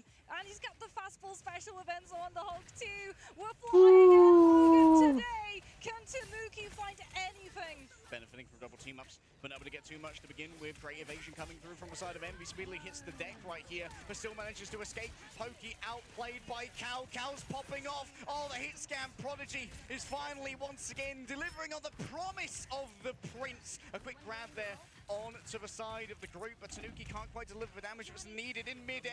Enzo strikes with fists of rage, and Gamma pumps through the veins of the Human Torch. They can't be moving, but Tanuki is already gone. But he's got the last stand. Nero does have that invisible boundary, but he has to be vigilant about the Wolverine's respawn time. Yes, And so oh. to keep the fight going, they force the invis boundary. The Hulk is out in monster form, My and goodness. he's immediately shredded Oh. down because of the good carbon crush from Kaluge. Unbelievable turn and burn there coming through from Envy. The target focus we expect from players of this caliber. Cal has been lights out in this game so far. Bro is not missing. Spark upon fire upon fire. Month is about to have another God of Mischief too. Window with Strangling Prison can combine either with Cal or Speedily. Envy have so many options. For Citadel, just one. Tanuki has to come on through with a hero last stand. Heroics on the menu here, but can Citadel Gaming find them? Cal forced to dodge away for now. Supernova from the top. Enzo's cooking a grab. Question is, can they get the angle that they need? Speedly is constantly aware of what's coming through here. Was that a cancel? No, instead just a regular carbon crush onto Tanuki, and he's going to have the ultimate suppressed as well. Moving on through, Pokey does their best to try and get away. Alex doesn't get too much off the back of this. Ooh. And now with the ultimate gone, it's easy Dapat. peasy lemon squeezy for the Groot to deliver the damage. Yeah, Enzo takes down Speedly, but at this point it's just a consolation prize for Citadel Gaming. What a combo from Window and Kaluge. Groot and Emma, not two ultimates you typically see, but chained together so much crowd control. And Citadel just don't have the strategist ultimates to be able to live through it. It's gotta be a portal play. Enzo sacrifices the Captain America di ban udah masalah mereka kelar, cuy. Karena strategis itu tulang punggung, nggak bisa kalau ditinggalin. Ya seenggaknya mereka lebih kan mantap sih. Udah permaben aja Kapten Amerikanya, permaben. Langsung menang anjir habis koben Kapten Amerika. Like a little bit hesitant, a little bit cowed when it came to Yggdrasil Pop, then we wouldn't have seen a Central Park like that because they played aggressive, they played in your Ya Central Park deh, Pak. Tadi aku ngomongnya Central City. They didn't let Citadel dictate the terms of every single fight. They were like, okay, we're going to play in the spaces that we want to. If you're going to be taking long wraparound rotations, we're going to counter-rotate, which is exactly how you deal with dive. Yeah, it's pretty much in the tutorial.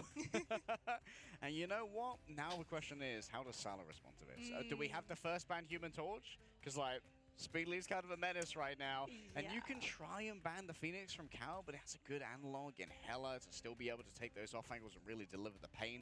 So maybe you got to focus in on Speedly here and once again ban away that torch. Yeah, I would, you know, look at how the rest of the maps went, right? When we had that Human Torch ban, it looked a lot less close than it did. However, you can say the same about the Captain America ban coming on through from the side of Envy, because they also looked much cleaner when they didn't have a Captain America constantly, as we talked about, disrupting. They were able to sit and think and come up with their own game plans. If they'd had a Captain America in their backline, that first fight where we got to see the Iron Fist and the Venom wrap all the way around full right side back of Point Central Park and try and just pinch in as the rest of the team walked through from main.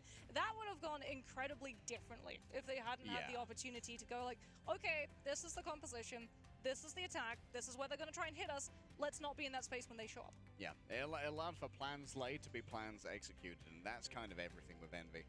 They have a great understanding of how fights work and how they can really manipulate them. We saw that work out incredibly well with their recontest onto A, where they maybe could have tried to clutch that with the ultimates they had. They knew their win condition. They've been full capped, and they'd seen so much get invested by Citadel in an attempt to try and clutch that fight. They're like, okay, yep, we're done, so. Yeah, well, we'll let you guys have that point, but that's okay because we're just going to get better on second. That's the thing. A lot of these teams fail to understand, especially on Convergence. Sometimes if you go for a strange TP recontest and you lose that strange TP recontest, it bleeds into the impact that you have on holding second. Right, Symbiotic Surface is actually a very good example of this. If you try and teleport back onto that, as a defensive team, you're going to lose your players staggered out, so you're not going to be able to fully regroup, and then you're not going to be able to hold yourself in that position. When you're dealing with Flyers, having that prior position before the fight begins is elementary. You have to have that, otherwise they just get so much more space. And, you know, contrast the two attacks that we had. When Envy had that speedily torch, just poking around the corner, having all of the threat in the world, and Citadel just had to tuck their tails behind them and say, yeah, we can't really contest this, we have to keep giving up space. And it meant that all of that time that had been shaved down on first got removed, it got full refreshed back, and so Envy still had a huge sandbox to play with in third, and Citadel on the other hand just had no ultimates going into second and could not push that first corner to save themselves. Oh, what a performance there from Speedly. 25k damage, and you know, Cal was able to rack up so many final Itu hits as well. tanknya Envy, Window, College, Groot, Emma, damage-nya gede juga. 20k plus. Don't know Pokey for the Phoenix so much. We know that he's a fantastic Hela player, fantastic Psylocke. Maybe he hasn't had as much time as maybe a couple fewer reps on the Phoenix. Yeah, and I mean, something to point out as well is that Speedily on that Human Torch does a lot of damage, but that's just Human Torch in general, right? Yeah. You're going to have low accuracy, but huge chunks of damage because of the spam pressure that you're going to have 24/7.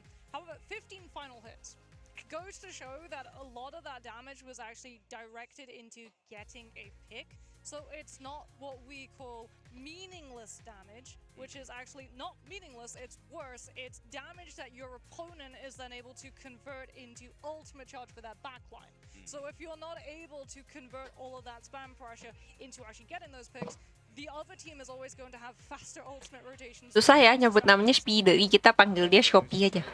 For Speedery, I believe half of them final hits. Yes. Very impressive stuff Shopee. with both Speedly and Cal online. This is when Envy are at their most dangerous. It really feels like this, despite having such a good Vanguard and strategist line, this is a duelist-led team. Yeah, I mean, if you're Citadel, you just need to sweep Speedily off of Torch. Yeah, get him off that thing. Storm is much easier to deal with and also much easier to just hit. Iya. Right? Something that we have to talk about.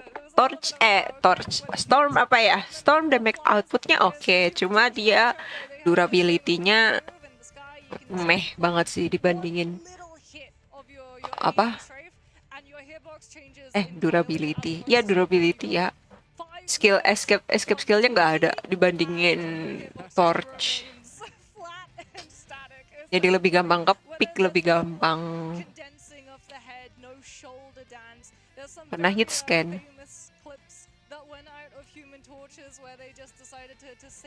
Apalagi di map-map yang nggak ada gedung-gedung tingginya buat sembunyi. Yeah, because like Human Torch, he pivots around his ankles, right? So when he AD strafes, there's a lot of body movement. Whereas when Berarti si Shopee itu dia ini ya player apa flyer, main flyer. Yeah, that's her strafe animation. Not quite as invasive. Yeah, but canonically it makes sense, you know. Yeah. She's being buoyed up by a wind tornado. Ya. And, well, you know what? I think that we're probably going to see that Human Torch ban come first. Yes. We're likely going to see the Captain America versus Human Torch ban here, which maybe is an opening for someone like an uneven Human Torch if you want to protect it for Punya Tanuki. torch, Pak. Captain Amerika. Udahlah, ban aja. Keep hyping up Speedly Fly. Oh iya, BTW ini mapnya ada 5 ya, guys. Bukan 3. Jadi nanti yang dapat 3 poin duluan, dia masuk ke upper bracket. Yang 2 poin doang, masuknya lower bracket. Langsung ke ini aja. Ban base. Apa ini? Arako. Human Torch, okay, now if you're Envy, you Probably kind of ban invis. Cloak and Dagger. Invis, it's a tough one. Cloak and Dagger is the better one in all of the other Torch scenarios. but in the save. isolated incident- Barbar. It's Okay. Tanuki's Wolverine ban. Wolverine. Interesting So, gambit here. It's from- gonna be the Black Panther then. I mean, Tanuki is likely going to open up with a Human Torch now. True. Save Luna, save I've Cloak, got the Envy. Torch for- Save Luna, save Torch. When clearly Wait, Tanuki's mostly yeah. going to be playing the Human Torch. Because if he's gonna be on the Human Torch, then he's not Iya gonna be kan, Wolverine. udah. Maybe Groot. Permapen, Captain Amerika udah permapen aja. Remove the Canadian Kasian Nero. so the tree can breathe a Sama little Mon. bit easier. He's going to photosynthesize like his life defense on it. No more I love lumberjacking. No more photosynthesis. deforestation. Groot is going to be free.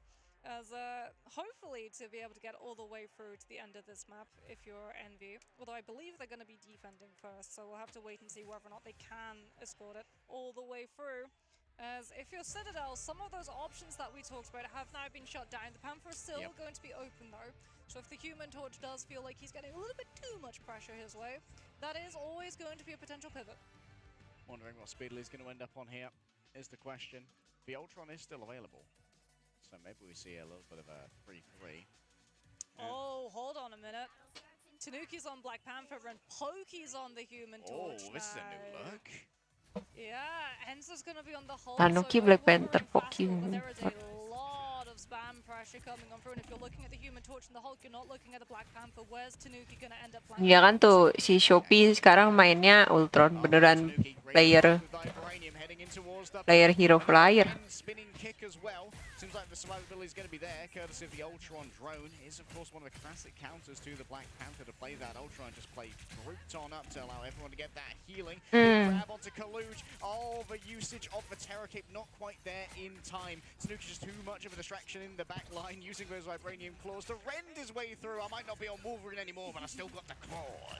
They've done it again. Different map, same mentality. They see triple Vanguard, triple strategist, and they break the attention with a long con flank coming on through from Tanuki, so that everyone looks at the Panther instead of the rest of the team.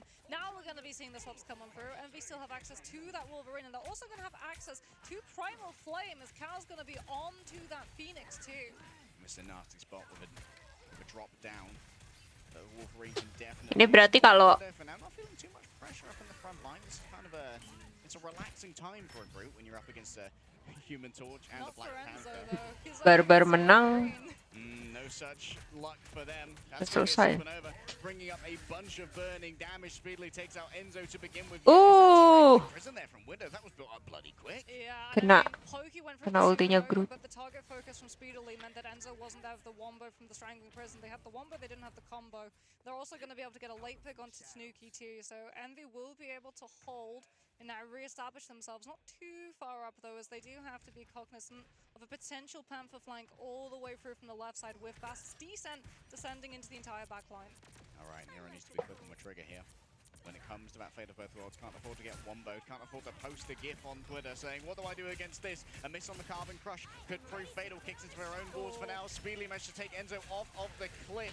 Great play off the back of the Feral Leap right there, even though it's credited over towards the extra damage. And that's going to be silences coming on through. Bash descent does not descend upon Envy. Oh, dapat. Through this Pokey, too close to the sun, burned away by the Phoenix. Tanuki gets both of the healers. Unbelievable play. kabur. The strategists are gone. A quick miss there from Speedily. An attempt to try and disengage from the Lunar Snow, overwhelmed Dapat. by the conflux of damage that was brought onto this. A strangling prism grabs in two and takes two out as well. Cal now trying to maraud in towards the back line. One warrior up against the world. There is no return to be found for something like a portal that was used previously, I believe. Pokey's still on the fight too, which is really bad for Envy. They don't have a strategist ultimate to be able to break through these walls either. They don't have the damage. Poly with the diamond form goes aggressively just to hold Envy at base so that Citadel might be able to take that first point. And as Bolt poking up the space, Supernova has been accrued and it comes out into the fight immediately. Envy have to try and shut this down. The Eternal Bond's going to be able to keep most of them active. The Strangling Prison catches on the walls, but it's still been able to buy Envy the space to walk forward. Oh, Enzo, crazy block right there onto Windows ultimate. Now Envy are going to be under resource to try and fight this one again. Pokey on the off angle doesn't have that much proximity to their ultimate. Ken is going to be so close to that Eternal Bond. Citadel have to just bide their time, wait for the Cloak and Dagger to have the sustainability that Envy don't quite have access to. Tanuki in the meantime, just being that pressure, that constant paranoia that Envy have to turn to deal with the Pyro Presence for them. A lot of space! And unfortunately, Tanuki has already been able to force the Luna. And there's Aduh, itu too far away. LOS blocked. Down comes itu kena force sih, kena bait sih. Nero. Last stand ready to go for Speedily, full rage in the back pocket. Knows they might be able to try and break through this one, but the damage has already been done by the remainder of City. Kena bait banget sih itu. Carbon Crush, but Speedily back to bed. A catnap for the Wolverine. And when all is said and done, it seems that this one is going to be going all the way of Citadel. The Freedom charge of Freedom has been locked on up. And well, we know what they say about NA. They're so damn free. Oh, the prospect of the Panther. Nero didn't want another Yggdrasil Path moment occurring. Goes for the early pull of the fate of both worlds, and Polly just waits. Counts the 12 seconds down to the team and comes over at the Sonic Seduction when Envy don't have the means to sustain through it. Speedily now on that Wolverine with the last stand, just waiting. Tanuki, job done on the Panther. Goes over to the Iron Fist instead. As Citadel try to keep this momentum, they've got the Supernova to back themselves up, but they have to try and find where the Wolverine is first. Once again, visions of lights here. Tanuki in the back, used for Dragon's defense, gives himself a little bit of extra HP. Speedily moving on forward, has the last stand. Back there from Speedily, and Cal's there as the coup de grace on top to burn on through. What a meat! Speedily comes on through with the last stand directly onto the Kayaknya last dash that Month has set up to catch the Wolverine. Brutal. It's a perfect tag team from Envy to just shut the space down, and Pokey knows that torch isn't going to get aerial anytime soon. It's time to bring out the Psylocke instead. Oh, that's a tilter, man. Enzo was just walking out, just eating Poke the entire time. Shad just nowhere near, didn't have LOS on this one, and Cal's just happy to farm those headshots. It's the Venom swap. It is the Venom swap now, so that you have those dive targets, but we do have to worry about the Wolverine, about the Amma, even about the blind with the Terror Cape the second that the Venom shows up. Pokey is getting crabbed out, almost goes down. It forces the Eternal Bond. All right, that's going to be forcing out plenty of healing here from the Lunar Snow as well. Pokey manages to survive through all of this. Towards the back, Kaluge manages to take out Pokey, and Alex has fallen as well, courtesy of a window. Countdown can just float away, free as a bird, as 45 seconds remain. The Living Chi is pinned down to the ground. Great catch there by Window and Speedily both. Oh, the Saga. susah sih Tanuki kalau mau ngedive. Iya, ada si Wolverine soalnya. Hold on a minute, Envy's hubris might have hurt his head. By going for that late stagger, they've opened the door for Citadel to come back into the fight. Oh no, might be yet another fumble here from Envy. Might live to regret it, but for now they've got a couple of resources to try and play with. Final stand ready to go from the side of Speedily, only 8% shy of it. Would of course be able to build up the rage on the way through as well. Enzo managed to hit the corrosive grass to slow down many players. What a stunner, Terror Cape, they just burn through the Venom. The last stand is the last note potentially here as Envy take control of the cart, get rid of Tanuki, and down on the ramp they flow and they flow. It's a great river of Envy, and it's all blue in the frag feed as Citadel are wiped off the cart. That is the one worry with Venom. He's a walking hitbox. He is. In comparison to the Captain America, who can bounce those projectiles back and with the shield block Terror Cape, the second that the Venom shows up, you get Luna just coming on through with the freeze, and then it's lights out for Enzo. We saw it, just immediate freeze, Terror Cape, gone. That Venom lasted all of 2 seconds. Yeah, bro managed to catch Cal coming back from spawn as well, I believe, after getting taken out by the ice darts of Alex during that stagger phase. Thought maybe it might have been a fumble from Envy, but Seems like They recovered. yeah, they recovered, and Citadel, they got a little bit over it. They got a little bit antsy with the 2 frags having Trevor like, oh, we've basically won this already, not realizing that they still had their own reinforcements yet to come. Yeah, and I mean, for Envy too, they could invest in aggressive Cloak and Dagger Eternal Bond after they were able to pick Enzo, because the only thing that they had to worry about ultimate-wise afterwards was down to the butterflies, which you can deal with either a strategist ultimate or numbers just stacking on the objective, which is exactly what Envy just are able to do because they have all of the bodies, and Citadel couldn't even go for the dance of the butterflies because Pokey would have been counted as uncontesting the objective and they would have lost the map regardless, even if it did find the picks. This is where the value of that Wolverine bang comes through right here. Just the uneven danger being faced by these groups right now. Enzo has to play so cowed compared to Window, who can be a little bit aggressive. Yeah, Citadel once again going to be going for a triple Vanguard, triple strategist lineup. Envy this time. Kalau Barbar menang udah They were tamat able to secure one-sided Wolverine. match They yang are ini. going to take advantage of it. That Wolverine looking for a grab. Pokey already going incredibly low as Enzo is not having a fun time on this group. Yeah, doing their best to track. Sentient's not going to be able to be seized from the Phoenix right there. And Cal, oh look at all those sparks, he's just burning them. I mean, Tanuki is building up Rage of Ultron though, which is going to be coming online almost as quickly as Cal gets his. Nero gets the pick though. Polly goes down. Citadel down. Udah mau ada tuh ultinya Tanuki. Yeah, and Swab and the Strange come back Ultinya as Ultron. quickly as possible up here on the car. Everyone just making sure to, if they're going to fall, they got to do it on the floor of Colossus so they can come back with that portal and burn this time back as easily as they can. Yeah, but Strange doesn't have a great time into Wolverine as that grab just slides right through that shield, and Envy don't even stop Citadel. They don't even go for a portal to try and throw bodies onto the point. I think they're just holding on to it to have a recontest if it goes a little bit south when they head to second fight. Oh, As the portal came through, Oh, it was a little bit ish, too ish, late. ish, ish. All right, Speedly caught in bit. For now, I think may have been oh, that's a huge last stand. Yep. The damage, the healing is great though. Yeah. Keep a Rage of Ultron echoes throughout Araco. Mereka ngumpul. This Si. one is done, though. Tanuki's going to go for a quick swap elsewhere here, back onto the Human Torch. Yeah, that could have been brutal if Enzo had been able to build those walls before Envy were able to find the ledge off of that map. It is going to be a very Ngumpul langsung kena semua ultinya Ultron. Eternal Bond and the Last Stand and even the Strangling Prison. We do have Emerald from Kalush to open up this fight with Psionic Seduction, but Citadel already getting ready to disengage it. Yeah, they don't want to be in a position where they could potentially be taken off the map here by a grab coming through from a Wolverine. And we've seen Speedily cook on that one previously. And Tanuki wants this corner. Out comes the Sonic Seduction in towards the back now. Tanuki almost cooked already by the Phoenix. Alex happy to match when it comes through. You can see that Polly just rises up above it. Out comes the Eye of Agamotto. 2-player stun, Kaluch and Window both. The stun is good, but the follow-up is not there. Nero's more Iya, gak dapet follow up, sayang banget. Polly down on top of them all goes the Phoenix. Tapi itu jelek sih, soalnya Lunanya juga masih ada ulti, buat apa? But everyone's just trapped in here with Speedily instead. The damage is done and the damage is good. Oh, Tanuki committed Supernova on that too. Oh no. Iya, That's kan. gonna burn Citadel's chances of this next fight. Ken's Sayang gonna banget, Eternal Bond, Tanuki. I mean, that's gonna be a Tanuki rough kok tiba-tiba mainnya jadi aneh ya? burn that just to live the Strangling Prison Eman for banget itu And Supernovanya. Envy gets strategist ultimate advantage with Month getting one-sided Eternal Bond as we head towards a potential last fight, especially if they have to take time to clear off this Wolverine. Like Cal and Speedily right now, just posting up aggressively means that that card is just moving further and further to the final fight. Just free movement here for the Flora Colossus. Feels no toll roads in the way.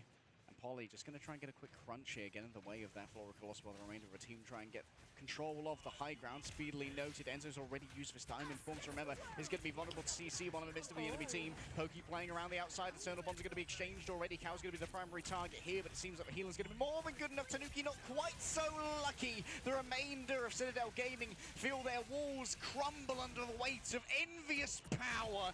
And well, for Envy, it wasn't even a big investment that was needed, only the Eternal Bond. Oh, Pokey goes down last. They don't have Rage of Ultron to combat Strangling Prison. Envy can just Tanuki ini push kayaknya three full players hero-nya nggak to banyak ya. get the maximum speed. Dari tadi yang dia ganti cuman itu doang. Torch, Wolverine, Iron Fist. Okay, out comes the Strangling Prison already brought on through here by Window. It's unbelievable value. Speed leads up closer. Personal carving through for Citadel. Your walls are no match for Adamantium Claws. And it's Cal who manages to strike pay dirt here with the Phoenix in towards the back for Sonic Seduction. Might well grab all of this, and there's still no one on the objective. Envy. Oh, dua sama, guys. That was sweat on Envy's side when we went to Yggdrasil. Now, that pressure, that stress, it's purely on the shoulders of Citadel. Will they crumble, or will they be able to, like Atlas, bear the weight of the world and lift it to the sky? We'll have to wait and see. Dua sama, oi. Next map, but what a turnaround for Envy. Again, they got a better read of the ban strategies this time around. They got the one-sided Wolverine. They were able to, even then, like, they let Tanuki have Torch. They let Pokey have Torch too. But they took the Wolverine out, and I think the Wolverine was the greater enemy in regards to the fact that they wanted to play Window in the group. Nah iya gitu kan.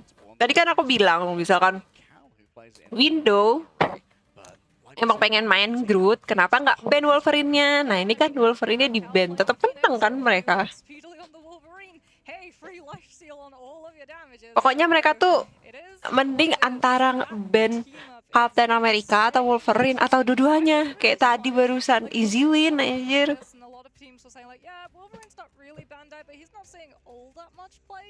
Hunter ban guys. Bagus sih. Udah mulai adaptable. Kadang memang kita harus admit defeat. Yang penting bisa adaptable. Kadang kita memang harus adaptable dulu dan admit defeat supaya bisa menang. Langsung ke statistik. Habis ini match terakhir ini penentu nih. Mau lihat statistiknya dulu. Bit of a stinker from Pokey as well. One final hit across all of that. Playing some Emma, playing some Ultron, yes. Also played a little bit of a Psylocke. And some Human Torch too. Oh yeah. Because remember, he was on the Human Torch, and okay, so we talked about, you know, Cloak and Dagger versus Invis Woman. Pokey final hitsnya cuma satu. First of all, we do have to just Nero. Nero. 50k healing. Hah? Coba lihat tadi yang lain pada berapa healnya? 35, 25, 35, 25, 36. Wah, dia 50k sendiri.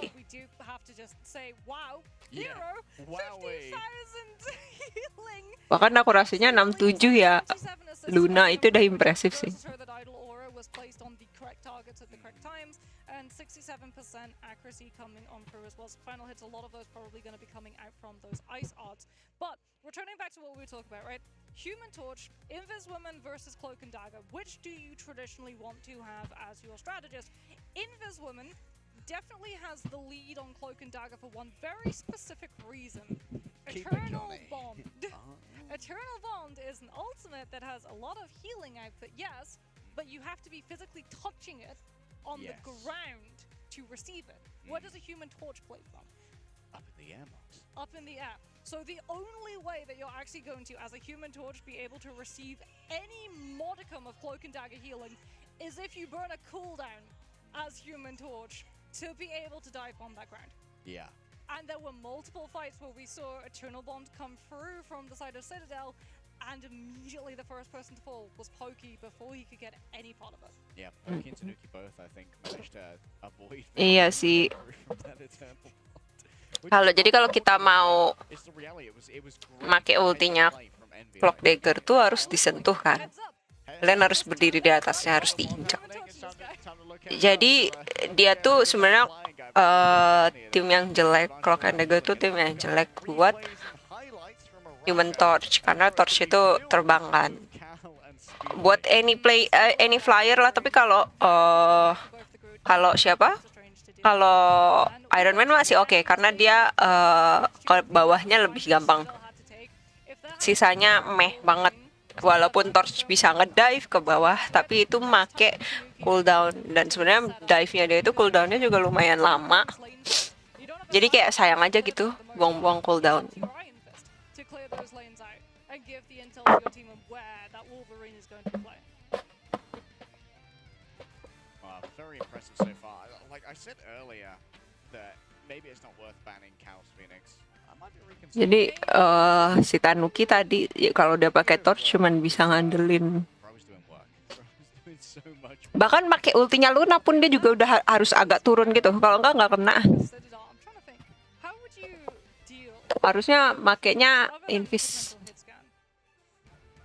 'Cause Karena dua hero-nya, dua strategisnya, Psylocke, but she's not really, like, dua strategisnya there as ini. much as you would see Ultinya main di bawah. Stormer and Iron Man. Nggak tahu ya, kayaknya nih Tanuki ini apa namanya? Pool hero-nya dikit sih menurutku. Soalnya dari tadi yang dipakai itu aja.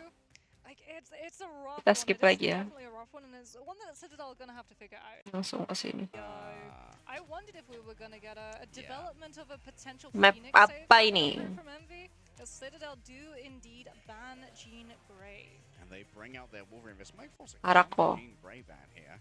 Although no. Apa sih? Mau mapnya Each Arako? time they do this, I'm like, oh, but Tanuki's gonna play the Apa yang tadi Arako? Tadi Arako, ini apa mapnya? Aku lupa namanya. Where they were like, if we save the Wolverine, you guys will think Tanuki's playing the Wolverine. Jean Grey nyakal di band. Pokey is if he's on the torch. Yeah. So maybe you guys won't ban the torch. We'll be able to get torch through. It would be, wishful thinking, as it's something that Envy just cannot allow to happen. And I think it's smart too, because like you said, it now actually secures them one-sided Phoenix. Yeah, one-sided Phoenix also could mean a one-sided Wolverine team up as well. But with Psylocke available, Psylocke can kind of Psylocke and Emma and Luna. yeah, she can kind of cosplay Thanos here. So the question is for Cal, what are they going to play here now? Maybe we see Cal pick up the Wolverine duties. Yeah, I mean, Envy also have access though to the Emma themselves, which is gonna make it a little bit more problematic for Pokey to be able to find value. There's a lot of peel potentials coming on through for Envy to have to deal with. But it's really going to be about target focusing down the specifics. If Envy are able to put speedily on something like that Psylocke with the Captain America. Okay, well, it all comes down to this. 2-2, Envy on the edge, reverse sweep. NA versus EMEA, a tale as old as time, and an opening portal here to attempt to try and grab something early. Polly misses out on the Carbon Crush to begin with. That's going to be Kaluch, manages to hit Haydirt with that one. Pokey looking for a target, the diamond form. Emma is unideal. It's going to be an equal trade until Tanuki falls down as well. In the back is Window picking up the Captain America. They miss it so badly on the side of Citadel, but Envy more than happy to take the Patriot himself and bring justice to that backline. Oh, this is going to be really rough for Citadel to have to play a retake into, because Envy, we get our answer. It's going to be Cal on the Winter Soldier coming on through. And that is going to be really, really concerning, because both the Venom and the Psylocke and the Wolverine can all get massively targeted down by those bionic hooks. Okay, rolling out now, Enzo swapping over on to the Magneto. It's going to allow for a little bit extra protection if someone gets grabbed in by the bionic hook of the Winter Soldier. For now, Window just managing to wrap around. Envy gonna be holding. Kaluj sees a little bit of pressure. Tanuki seeing that it's a little bit too hot to commit into this fight is gonna be removing himself, and all the while Window as well has been able to bounce the attention to make sure that Citadel don't get the freedom to be able to commit speedily on the off angle, gets a little bit of damage. They see an opportunity, the backline split from the Vanguards, and that's gonna be an all-in. Out comes the dance with the butterflies. The dance partner also from Window. Backline-nya split dari Vanguard, tapi di situ ada banyak orang, jadi damage-nya nggak masuk. Terus mereka juga saling nge-kill. It's going to dive on into it with the Eternal Bomb. That's plenty of healing moving forward, and it's going to stay for a while. Speedily managed to find Alex, and the remainder of Citadel have absolutely been torn apart. Yeah, Pokey managed to take out Monk and get rid of that. Winter Soldier-nya pakai itu aksesorisnya Alpine. They know that there's a Venom around. They're looking for him. They can sense him. They can smell him. Cal's got Kraken impact too.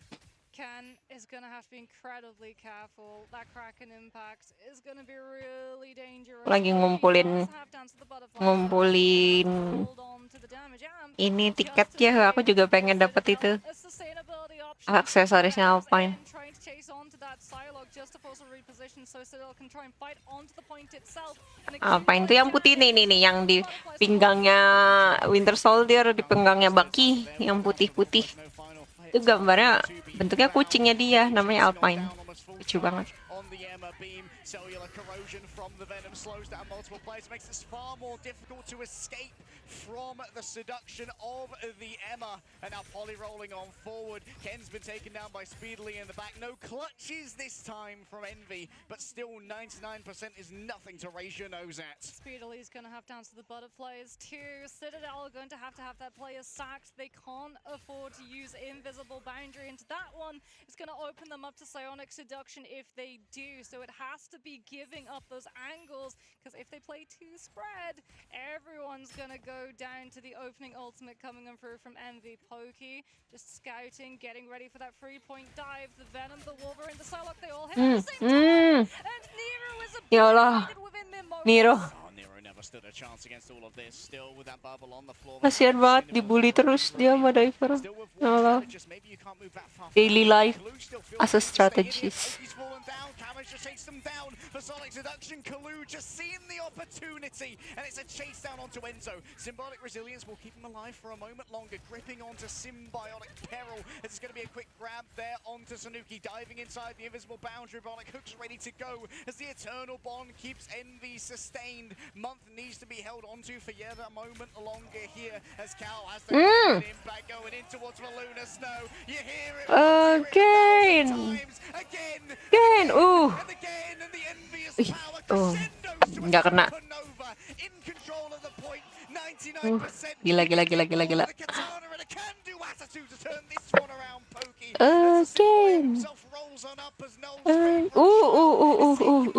Tipis. Tipis banget overtime-nya tuh. Final blow is grabbed. They do at least have the extra healing here coming through. Mundur. Speedily plays around the margins. Dance for Butterflies ready to go, but will it be a dance macabre or a tango with victory? Kebanyakan orangnya.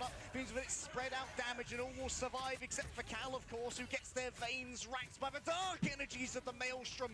Jadi ultinya Psylocke tuh kalau semakin di lingkarannya semakin banyak orang, damage-nya semakin kebagi. Jadi nggak masuk damage-nya. Damage-nya jadi kecil. You would think it would be 99 to 99. There's another fight still on the field. Nero does have the fate of both worlds, but do they get the opportunity to use it? Not if Pokey has anything to say about it. Already we can see the forward position from Citadel. They're not going to let Envy use those ults on the objective. The fight is Kenapa nggak portal Envy? right now. The second they cross into open space, that Luna is open season. All right, moving out forces out the early usage of the ultimate right there. Enzo needs to Kelihatan dikit langsung ulti. raises up the invisible boundary. Just a little tourist for now. That's a big grab coming through. Force out the self bubble there from the Magneto and the Sonic Illusion. Agak kecepatan sih tadi itu Nero sebenarnya. Kena bait. Harusnya dia bisa bantu. Oh, ada Mon. Ternyata. Again.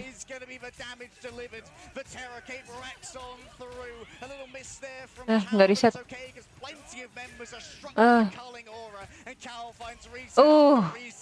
Reset lagi, ada satu lagi. The incoming of inclement weather, and it's getting real chilly here for a Citadel fan. There's no change portal. That is the closer. Envy will be able to take Carousel on Krakoa, and we Krakoa ya, nama mapnya Krakoa. Can Envy find the back-to-back, or will Citadel be able to pull it back? They banned the Phoenix. They thought that they had Cal ready. Gila, lock in banget. And now they're Cal. going to have to find a way to fall this season.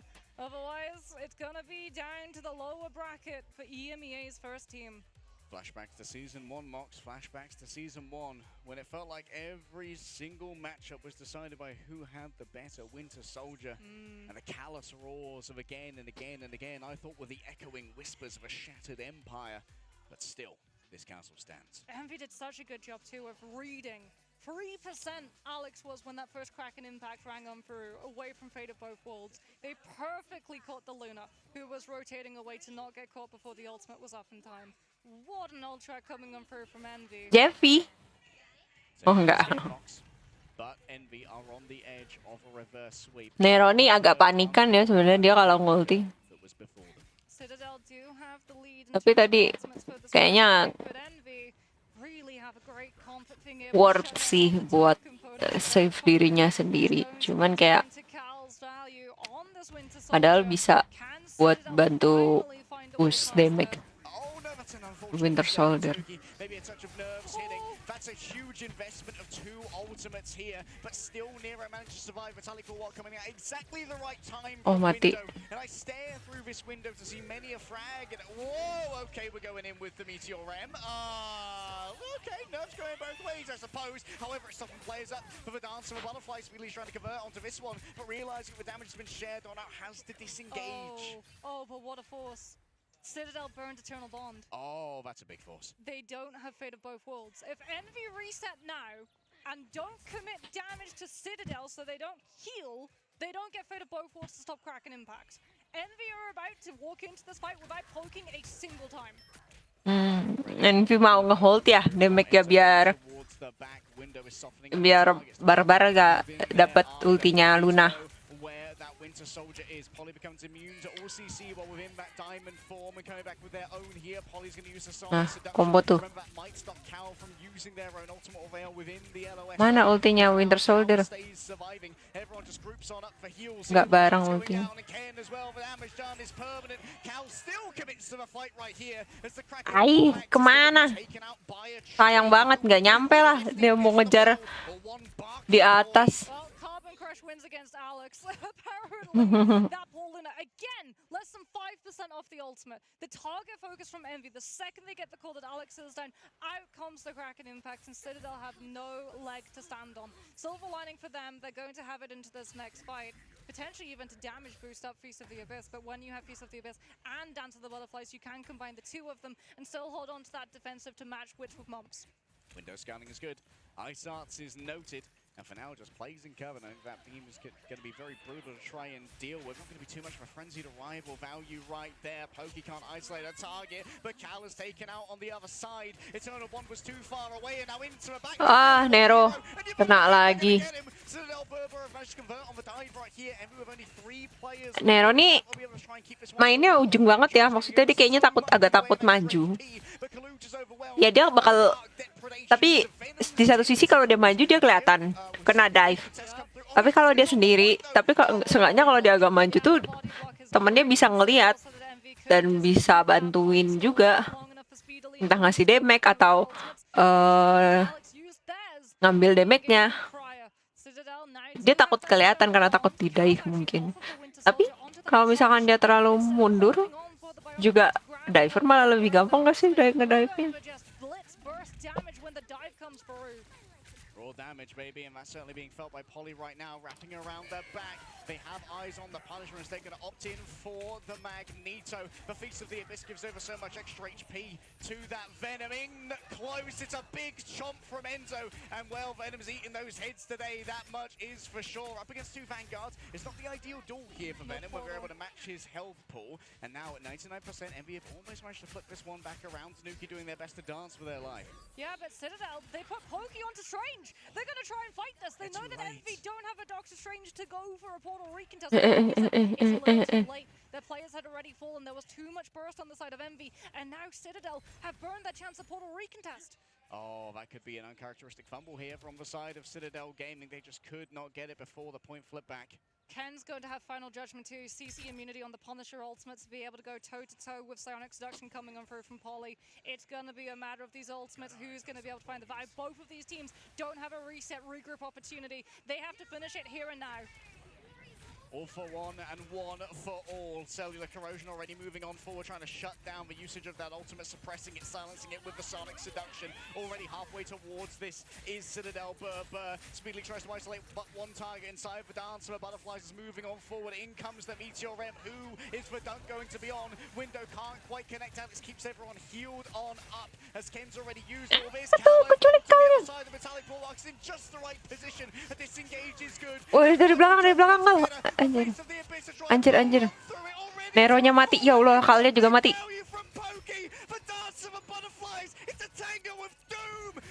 Holy. Doing their best to try and keep this one held on down. The Psylocke can't really keep this one sustained. There's no healing to try and play with. Barengan matinya, anjir. And now it has to be this last touch. It has to be a flip on over. For Star-Lord has arrived in the midst of all of this, flying away to do all that he can to keep this one contested. Ken's come back on the Jeff. There's heals for Citadel that aren't there for Envy. Tanuki's still on the Wolverine, pressuring Envy to go for a teleport recontest. And Cal is not able to get away. No Star-Lord, no iframe. But Speedily is almost close to that ultimate, Harry. And if it comes out, Citadel is going to be stuck on point. Kalou just got yet another one. And that's going to be taken off the point. It had to be this way. Oh my god. Seru banget soal match-nya. We're going the distance. NA versus EMEA. Sumpah seru banget match-nya. Ini bener-bener terakhir banget ini. Gila. Mukanya udah mulai pada tegang Citadel. Tadi pas 2 map pertama kan mereka menang berturut-turut ya, terus sudah cengengesan tuh. Sekarang mukanya tegang.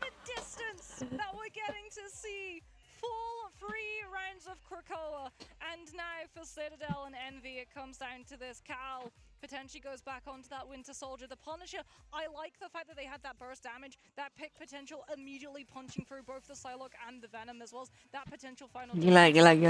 Aduh, gak ketahuan siapa yang menang ya. Just being able to stop the dives and displace Citadel's players. Kata kalian siapa guys yang menang? Kayaknya Envy deh kalau menurutku. Atau barbar ya? Ada suah gak tahu, barbar deh kayaknya. Aduh. Set langsung mati. Dikejar Nero. Kok dilepas aja Neronya? Enzo has to try and clean this one up. It should be a free first cap here in favor of Citadel Burber. Windows, oh my goodness, the mid-air grab. Damn, Tanuki, do it to him. Oh, they're going to come back with their own portal recontest. Windows fallen on down. The flash sacrifice has been made, but it has stopped the first cap from coming on through. Kalou drops down to Terra Firma. Speedily still has the Dancer Butterflies in the back line. But if you're within the LOS of this, Silent Seduction, but it's not going to be able to be used. An attempt to try and cut off the healing didn't work out in this case. Enzo gets absolutely nothing off the back. Nggak kena. It's still an all-out brawl here to try and get the first cap, trying to get on top of the Psylocke. Pokey wins out in that duel, and damage has been done elsewhere. Windows return in the midst of the mix, and that's going to be Citadel with their first cap, finally. Yeah, Citadel just have more burst damage in the brawl phase. Envy have a lot of mobility with the Captain America and point bounce potential. With all of that, however, Cap into Strange and Emma is not going to be doing much of anything other than staying alive a little bit longer. Is Citadel going to be holding on to both the last stand and siapapun yang dapat cap menang kayaknya. He's seen a free cloak and dagger who had that eternal bond, and Month is forced out of the fight. Wonderful blind to be able to self-heal the Wolverine out, and they catch him on the engage. Dapat Tanuki. Can speedily move out. No, it's going to be an equal trade right here. Kalou up close and personal almost has themselves yet another Sonic Seduction. Do you want to invest in this fight when you know that you're down on your Psylocke? A quick disengage, taking to the skies here is Enzo. Is a bit of a fake out though as the Agamotto is unavailable. Pokey distributes the damage, utilizing this, and that's going to be a sentient seized, a doctor seized as well. You're going to have to be more than a doctor to heal through that one. Close and personal to Kalou. Oh, he only had a little bit of HP. It's an delivery, but still Envy have 4 players here to work with, and Citadel Burber wiped off the point. Maksa banget Tanuki, komit mulu dia.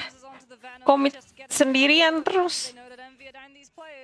Speedily might be forced to part with the Dance of the Butterflies just to shut down this fight before it can begin, but no.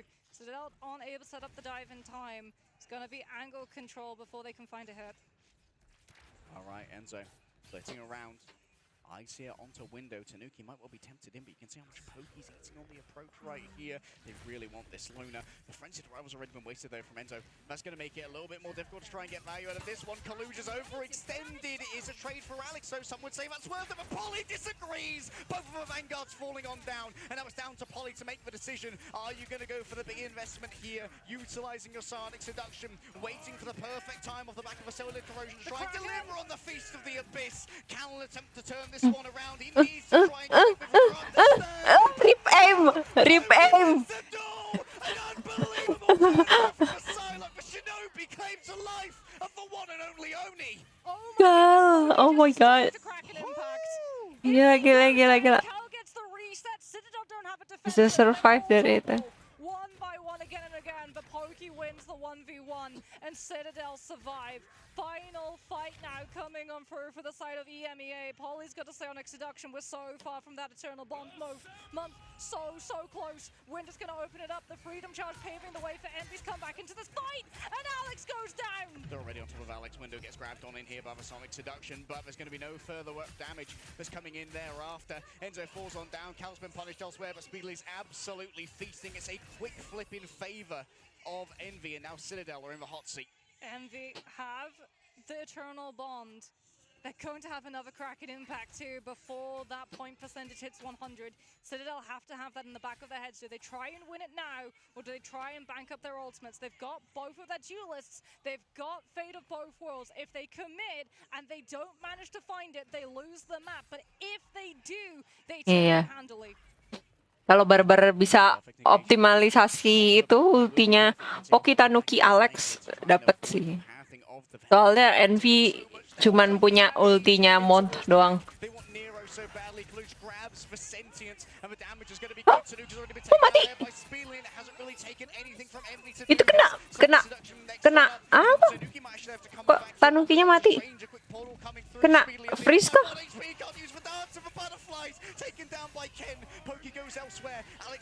I'm endangers. Oh.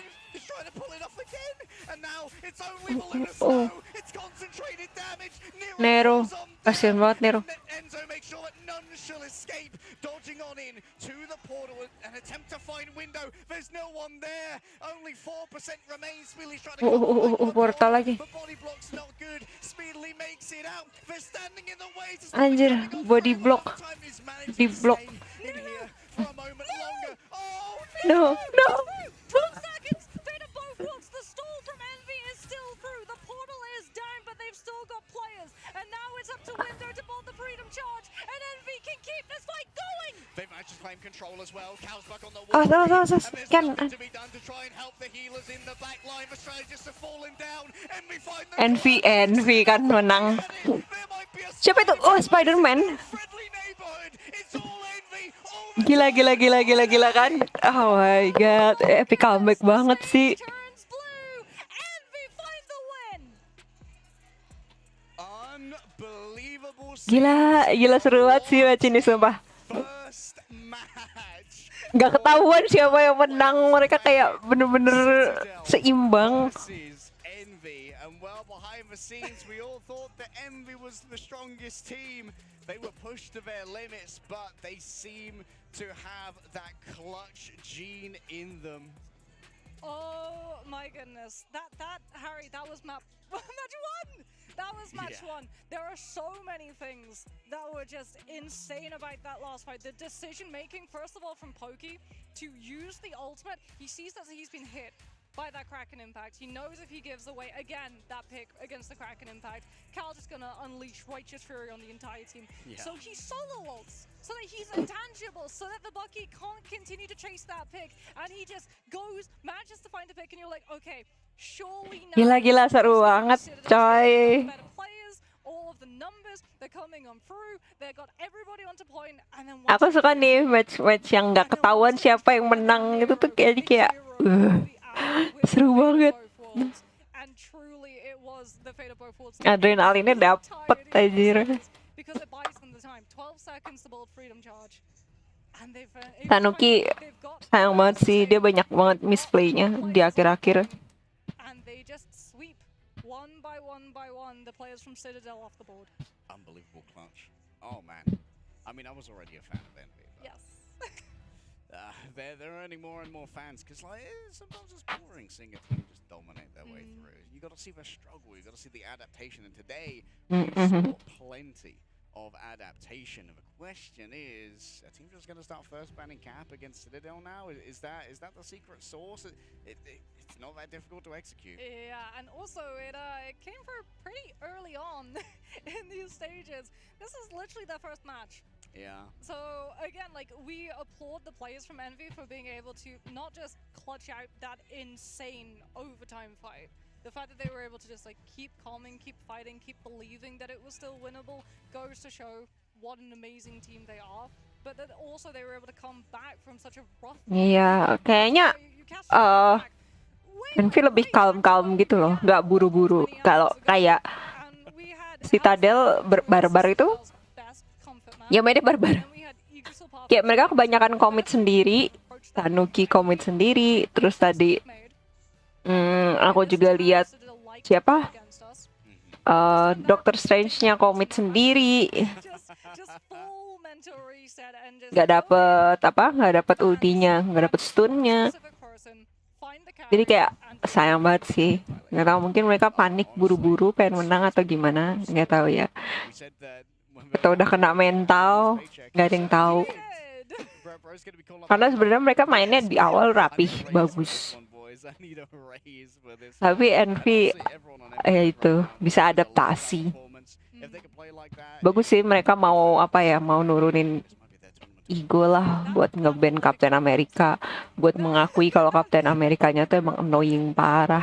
Jadi di-ban. Andaikan mereka masih tetap nge-keep Captain America, mungkin nggak bakal ada match sampai 5 match sih.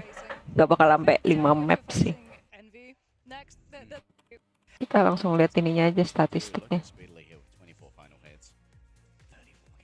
Yeah, he popped up. I mean, 32,000 damage on Cal's side. Jeez. Enzo, wow. Enzo Vanguard 17 final hits, mantap sekali. Itu apa, Shopee juga 24 final hits, mantap banget.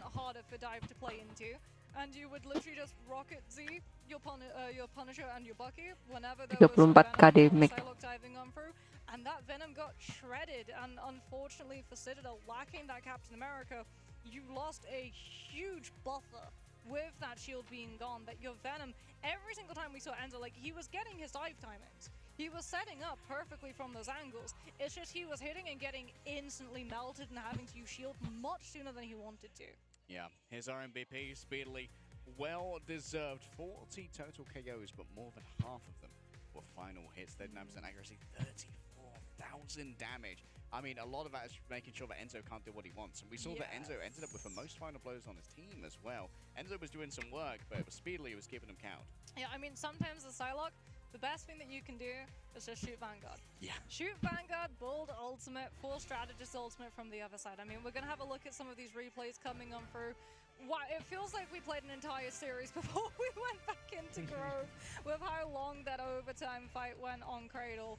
As we can have a look and see Carousel, there's the Kraken impact coming on through. And we definitely felt the impact of Cal's pick of that Winter Soldier. As we talked about, the Punisher coming on through on Grove was not anywhere near as pressing for Citadel to deal with as it was the Winter Soldier. Question is, for Citadel Gaming, have they learned enough from this to be able to maneuver around like Captain America ban? Because of course they're not going to have to play again today. It's a while before we have to revisit them in the lower bracket. We're going to have time for a couple of scrims. Maybe they can put a little bit more time in Poly on these other heroes. Of course, Poly's pretty good on these other heroes. Not every day you go up against Envy. I mean, Poly had some really good psionics deductions coming in through from the Amber, and even when we saw, you know, Yggdrasil, there was a couple of really good moments where we got the shield blocks with the AEs coming on out, but yeah, Envy, they had the better read. They definitely had the better read in the second half of the series, and in a BO5, getting the better read on the second half of the series tends to be when you find the reverse sweep. Yeah, always feels bad when you when you have to commit some of your bans towards things like Duelist because there's such a wide pool. Yes. But that's what Speedily demands. Yeah. And that's what Cal demanded in the second half of the series as well. He was so on fire on the Phoenix. The hot hands had to be called on off, but that allowed for things like the Captain America to make it. Yeah, and also the Winter Soldier. Yeah. Because I feel like if you're Citadel and you know that you're going to go that much into a dive, going for the Winter Soldier would have been probably a more valuable pick, just because like Phoenix does a lot of damage, but also doesn't have the same amount of CC that you have to worry about as a Winter Soldier, because not only is Bionic Cook worrying for one person, it's problematic for multiple people. Because like you're going from 3 different angles, but you're all converging into the same location. Langsung aja ya, kita ke match kedua guys. Matchnya Sentinels lawan, aku lupa tadi lawan apa. Nih, coba kita lihat. Lawan Rat. Personally, I would like to face Citadel Gaming again, since there is other European. Ini Rat, mau lihat nggak ininya? Aku pengen lihat ini aja. Sentinels. Happily go into the mid-season final tournament and team which I have game the team. pressure on us. Kita lihat yang Sentinels saja.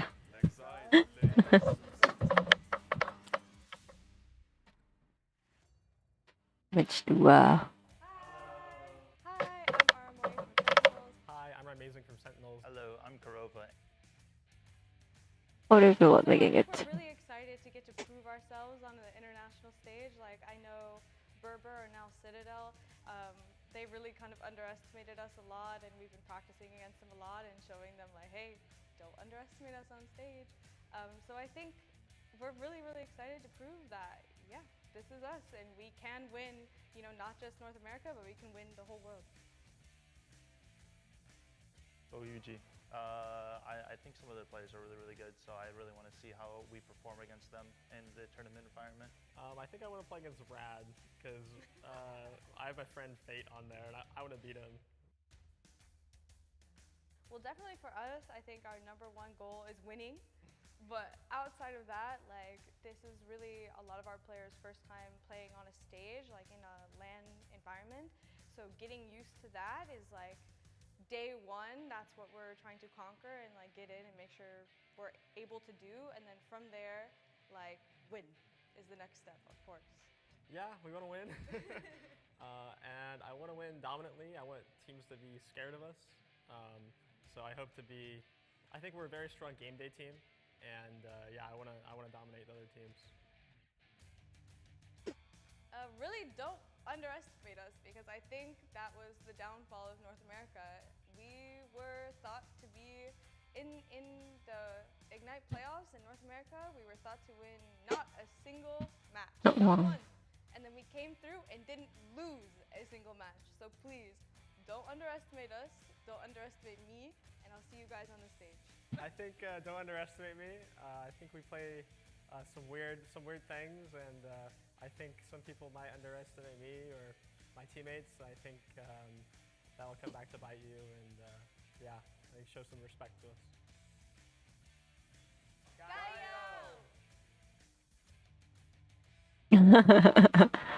Oh, ternyata 6 sampai 10 Agustus, guys, bukan sampai tanggal 8. Kita bakal terus live ya sampai akhir, karena aku ngikutin banget sih. Aku suka ngikutin.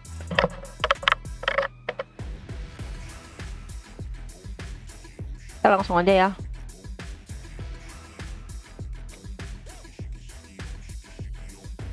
Mau lihat nggak apa tim-timnya?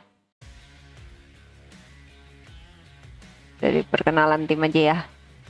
Player yang main, yang turun. Kita lihat dulu.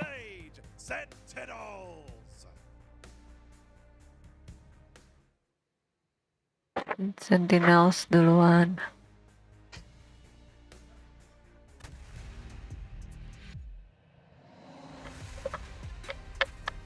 Renzo, Teki, Rimazing, Gomez. Gomez biasanya cadangan. Ramori, Karova, Nektara.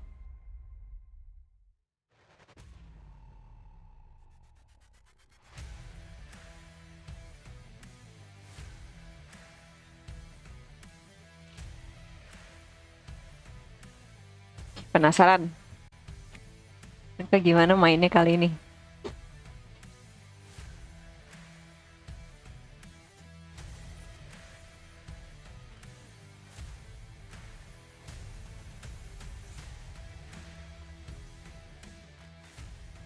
Sentinels come in as the champions of the Americas. The expectations are high to continue the success so far of Envy, but they are not to be underestimated and they are certainly to be feared. Sentinels itu bukannya North Amerika ya? Mereka Amer. Nggak kelihatan tulisannya.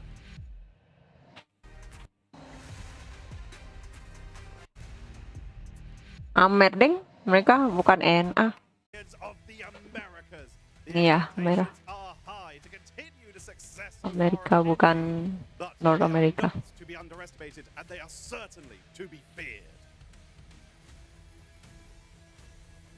Now, please join me in welcoming Rad.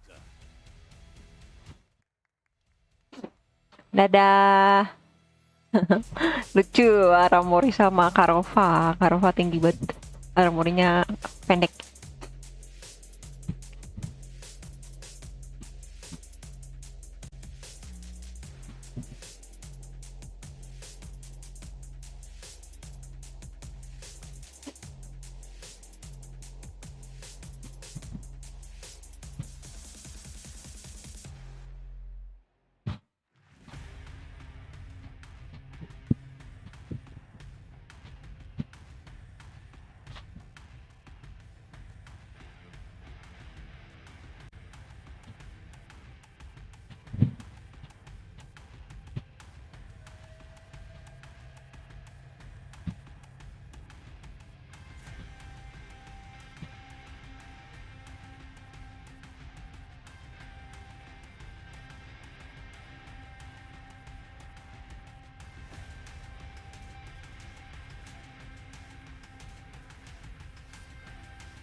From the EMEA region and having to fight their way through the play-ins to get here, Rad have certainly earned their spot.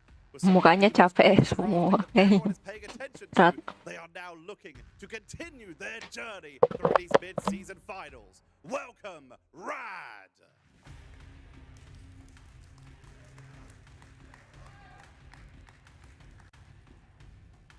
This matchup is going to be electric. Now, let's head back to the casters.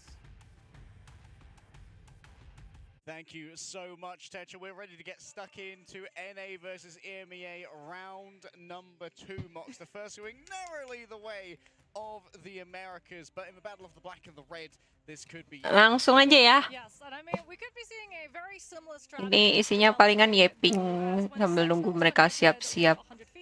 They looked the most mortal when Thieves went after Crimzo's hero pool. So it could again be the name of the game, removing Vanguards from play, which I mean, Rad, they're very well rehearsed. Removing Vanguard. Ya kayaknya mereka bakal banyak, Rad bakal banyak ini nge-ban Vanguard. Ini aja ya.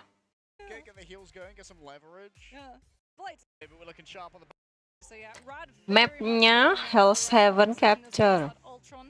From Sentinels, do they now try and start target banning out Crimzo's hero pool? As Rad securing the Mantis themselves. This is smart, because Sentinels now have a crossroads. Do they go Ultron or do they go Adam? There's 2 compositions this Mantis could potentially embolden, and that means 2 potential bans that they have to burn. Alright, Loki going to be the first protect here for Sentinels. Loki, yes, Aramori pakai Loki guys, kayaknya mantap. Aku senang nontonin dia pakai Loki. And Luna Snow, oh boy, Rad are doing their patented absolutely decimator roll. Well, Adam di ban. How well can we run Rocket Raccoon at this rate? Adam Warlock is indeed removed from the side of Rad. Ultron is still up in the air, quite literally, if Rad have anything to say about it. Healernya di ban semua ya. Is Human Torch. Sentinels are not going to have access to that flyer. Ooh, Rad get one-sided Luna and one-sided Mantis. That is a lot of good angle control. Alright, Adam Warlock off the table right here. invisible woman, not going to be able to get quite as much value without those team ups of things like the human. Mereka Rat nge-save Mantis tapi ada Warlocknya di ban, terus dapat Luna. Ngapain? Nggak jadi main. Kok jelek banget sih bending pace-nya? Nggak bisa main Rescom dong. Harus pakai Ultron. Ultron bisa nggak? Tapi kayak kurang banget. Padahal ada team up-nya, Adam sama Mantis. Kalau pakai Ultron kan jadi nggak ada team up-nya. They really changed about Jeff. One huge thing that they changed about Jeff is that Joyful Splash now damages enemies as well as healing allies. So when we actually got to see halo Arawori, dia lucu banget sih.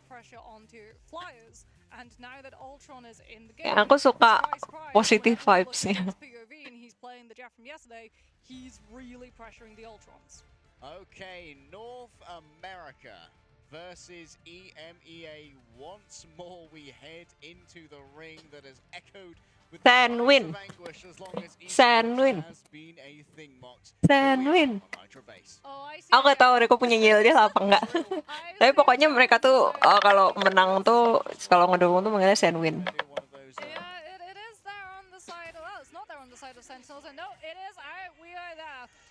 Fate, Jeff lagi. Dan Aramori, Loki, Nectar, Skylock, Teki, Crimson, Paroko. So able to escape from any of this. Next is going to be picking up the Psylocke here. Fully mutant damage line coming through from Sentinels. Going to be a little bit of damage. Ultimately picked up by Rajaro here. I believe his brothers in the crowd brought themselves all the way here to Guangzhou to make sure they could cheer on their brother. Apparently they're the biggest fan, and I'm inclined to believe them. Trust me, already using the cellular corrosion to start sieging this backline, and Nectar falls first. Nectar kalah by one. Like you said, Nectar already down means that the Flyers don't have that Psylocke to pressure them, and they can get a little bit more aggressive. Aduh, Aramori kena pick juga. Karova. Oh, a little bit of a choke there from Naga, and Crimso's quick to punish with the iron volleys. They're amazing just on the exit here. Going to try and grab some sparks. A lot of damage coming through from Rajaro. Sentinel strike at range is going to be able to keep that one going for a while longer. Fate actually dropped off a couple of bubbles at the spawn to allow for quicker respawns for those who walk back. Yeah, Fate also used those bubbles to try and get Rad a little bit of a safer disengage, but now we get to see the point bounce. Great force physics comes on through from Karova. Nabbing, trust me, before he can restabilize with his team, but Rad is still holding on to this point for a little bit longer. They have not yet given it up all the way until just now, 25%, and they've got the ultimates to be able to open up this fight with that Rage of Ultron, forcing Sentinel's hand. Yeah, maybe Karova will have to be the one to answer that, or Crimso can do the same. Well, Crimson can do the same. Let's talk about how Meteor M stacks up against Rage of Ultron. It can fill up that meter real fast and burst the big magnetic meter ball, and maybe that would be him mummaying his last meal. True, that spaghetti can end up all on the ground, but it can also buy your team the space to just disengage all the way back to point, as we do have to talk about the fact that unfortunately, because of all of the strategist targeted bans, Sentinels have ended up on the Invis woman, and one of the things about Invis boundary is that it is static, so you have to have the golden rule of thumb. Part of that strategist ultimate, at least some part of it, has to be on the objective. You can't have it forced before you're holding on to the space that you actually need to control on domination. And you can force them out of it by using It's Jeff. Yes, this is true. If everybody is playing inside that Invis boundary, it is just a big old target for It's Jeff. As it used to be Namor, actually. Honor Proteus used to be the go-to counter, and then obviously as well, Last Stand from good old Wolverine. Great way to flush them out, and of course the Force Mirror from Last Stand. Just removing players from that static emplacement is super easy. One of the things that we are going to be looking for here is actually the shifting of the frozen airfield into this backwards position to open up that doorway, which allows for the environmental frags from It's Jeff. Yes, and if you want to know when that map is going to be changing, it's when it's 50%. 50% total. So if one team's got 25% and the other team's got 25%, you add that up, you get 50%. That's when the map is going to be lanjut guys. be occurring very, very short. As we can see that Sentinels are going to be keeping all of the potential off angles to make sure that Rad don't just get to take full control of the space and pinch them onto the point. Right, amazing. Taxing this approach very thoroughly. Trust me, for now, looking for an opening. He's just going to be doing some homework here on the Loki. Quick dodge away coming through from Nectar. Sarlocke feeling the pressure. That's off point. Oh, the map's moving. Yeah, the map is moving. Boundary's gone. He's going to take the invisible boundary with it, and that means that Fate's going to have quite the opening later on. That's why Nectar's going to be trying to follow on through after this. It's going to be Trust Me opens up first, though. It's Jeff up ahead. I'm not entirely sure. I think they may have actually just been crashed down upon by two Ditelan, diselamatin gak sih itu sama Fate? Biar gak kena one shotnya. Yet another invisible boundary. Maybe a little bit of an overcommitment here from Sentinels. I think this one might have been one. But coming back with the Doctor Strange portal as well. One hit. Nice. But I mean, they get a pick onto Melio. Do Rad see an opportunity? The double dashes would suggest no, as it's going to be Naga getting out of the fight rather than into it. They do have Dance of the Butterflies, and Sentinels don't have a defensive other than the Loki regeneration domain, which means that Rad have to do this in stages. Soft dive to force out the cooldown, and then you can punish with your Silo Cult afterwards. Alright, here comes the first soft dive, rolling on forward. Oh, amazing. Off the back of the wing, Shurikens was forced to feel the power of the Psylocke. And now Trust Me has found the creepy units, and boys are going to try and excavate with the dark depredations of the tentacles. Rajaro next up on the docket to try and saling nge-heal Karova sama Aramori. About a second, she cosplays the doppelganger before falling in her own right. Moving on over. It's going to be a last second stagger, I imagine, from Crimson. Oh no. Of a freeze. Wah! Ya Allah kan. Oh, that's so unfortunate. Trust Me fell. Yeah, Trust Me is down, which is absolutely huge, but I mean, he's Venom. Yeah. Give it 5 seconds, he's gonna be back in the fight already. And if you're Sentinels, you can't even really go first because you have to be worried about Rage of Ultron, and it's Jeff, and also Dance of the Butterflies, which Naga still hasn't used. We're gonna have another cycle of the Loki regeneration domain, but this time Rad already in control of that space. They've got that high ground verticality already set up, so they don't even have to bring cooldowns to be able to get into position.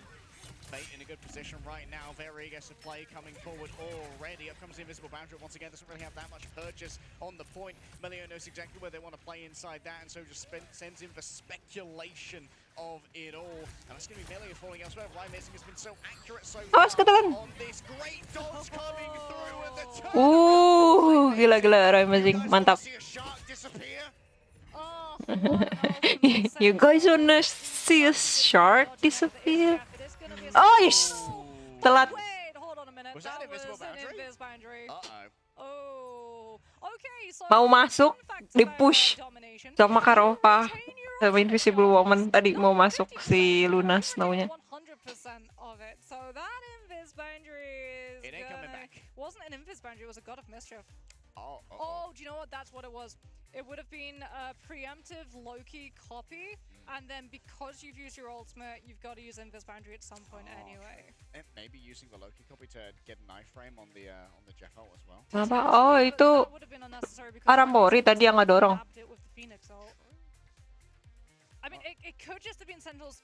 The prospect of Strange Portal, seeing as well so many teams falling because of Strange Portal recontests, you just want to make sure that you cross your T's and you dot your I's, but it is unfortunate that they're not going to have access to it in this fight, especially because, I mean, Rad have Dance of the Butterflies and Feast of the Abyss, so even if Sentinels players stack up to absorb all of the pressure from the Psylocke dashes, they're just going to be feeding themselves to the Venom ult. Okay, change up here. Fate no longer on. Jigger. Over on the Cloak and Dagger. Maybe a Terror Cape to try and turn this one around. Level 1 Crook has already been forced to use their own ultimate. That's going to be the fate of both worlds decided right here and now inside the greens of the Loki. It's just so easy. But this has forced Aramori onto the other side of a portal, so she will not be present for a majority of this fight. This might allow for a free first cap. Yeah, Sentinels don't really have any dive component other than the Psylocke, who could have maybe gone to contest that. So like you said, Rad will be able to pick it up immediately. Trust Me is going to be dropping from the pillar on high with that Feast of the Abyss all the way into the backline. He's gone. And Rad is still trying to force out the regeneration domain from this Loki. Yeah, really want to break Aramori's spirit right here first and foremost. She's got an Iron Will. Eventually it's forced to use it there. Nectar doesn't get the attention. Fate takes him down with a Light Force dagger. Moving on forward, it's Trust Me all over Crimzo. Big freeze comes on through. Rajara used the Carbon Crush just to dodge away, and then wraps back around with the Sonic Seduction. And it's for Feminine Wiles of Rajaro that are able to set this one up for Trust Me. The Feast of the Abyss finally finds the flavor packet that the British has been lacking. And now the Invisible Boundary is so far away from where the fight needs to be. It's a full disengage coming through from Rad. Put in that corner. Crimzo. Dapat dua. And a second Invisible Boundary is drawn up in favor of Sentinels. Still Rad have a Vanguard here to try and keep this one contested. Symbiotic Resilience means there's plenty of health for Trust Me, but it's easy to carve through for a Psylocke. So you could criticize and say it's a lot of ults from the side of Sentinels, but it's smart because Rad needs space for this composition to be able to work with. And Sentinels will be able to deal with the dive now in increments rather than having to have it free angles that is now controlled against them. Immediately Sentinels too pressuring Rad before they can stabilize and take those angles, develop them for the Psylocke, and that's a little bit of a late Eternal Bond, which Sentinels don't even need to counteract early because they've already found the picks onto two players from Rad. Yeah, two players already down. Level 1 Crook seems to be the primary target here for the Phoenix, waiting for the Eternal Bond to go away, but a quick trip to the Dark Force dimension keeps most of Rad safe. The question is, where are the reinforcements? Trust Me, he's finally turned on up here, has a Feast of the Abyss ready to go, but the sparks, they're building, and the damage might prove too much. Rad finally have all they need to roll on forward now, and it's going to be a Soul Resurgence kicking over that additional movement speed. Disengagement not really on the cards. You can't get away from the Sonic Katana. Thousand-folded steel cuts through the Sentinels as Rad will retake the point. Yeah, Rad just herald Sentinels into those small spaces. Dance of the Butterflies and Feast of the Abyss all burn so they can find that flip. Now, once again, they can utilize those angles. They can set up these pinches. We can already see Naga and Trust Me on two different angles, which is now up to Nectar to be able to scout out. They saw the Psylocke on the left. Do they know where the Venom's coming from, though? Venom has been a little bit monodirectional so far. Actually coming into a brand new point, but you know, when you're playing inside this area, it's a lot more vertically difficult, and it's a lot more difficult as well. Great opening through from Crimzo, has to raise up the metallic curtain to stop themselves from getting rolled. Finally gets bounced on up, but he's inside of this. Hello, that's a lot of charge. Sayang banget. Crimzo forced to throw it away, otherwise they'd have that meatball break on down. Nggak kena apa-apa. Mati-mati. Towards Sentinels, they finally got the strategist ultimate they were so desperately looking for. And boy, Nectar's claim of it. This guy's mechanics are sharp. Melio's not going to have the Rage of Ultron to open up this next fight. A late pick on to Trust Me too means that Sentinels are going to have even more time to be able to scout out where this dive is going to be initially set up, get Rymazing and Nectar into positions. I mean, Techie might even just open up with an aggressive Sonic Seduction before Rad are ready to be able to play off of any opening that's provided. But Fate's going to have to hold the Eternal Bond for the CC immunity to dodge out of the... Sen nggak punya defensif ulti, defensif healer, apa strategis tapi. Eternal Bond really hasn't got that much purchase so far. Techie looking for a victim to try and grab on in here. Trip to the Dark Force dimension from Fate. And now they're going to be able to free heal from above, waiting for those purples to go away. Oh my goodness, Crook has been traded for Techie here. That's a lot of healing that's going to be missing. Naga's down as well. Aramori claims that one. A happy birthday present was wrapped by death itself. And Aramori's getting plenty of pocket through from Kurova here. It's a flip in favor of Rad. And that starts overtime ticking on down. Next, got to try and clutch out here, but doesn't really have the HP to do it. Returning now with the strange portal. Karova sama Aramori itu saling ngepocket gitu loh kalau misalkan di dive. Jadi kayak mereka nge-cover satu sama lain. Aku sukanya kayak gitu. Gameplaynya tuh selalu saling nge-cover mereka. Invisible boundary, Soul Resurgence thereafter is going to be channeled by Crook. It's extra damage is delivered well by Melio. The Rage of Ultron is declared, but he's under so much pressure. Sentinels, they're nowhere near the point. Rad forced them away. Sayang banget. Oh, mereka nggak step on point. They just have so many ultimates. They zone off that point entirely.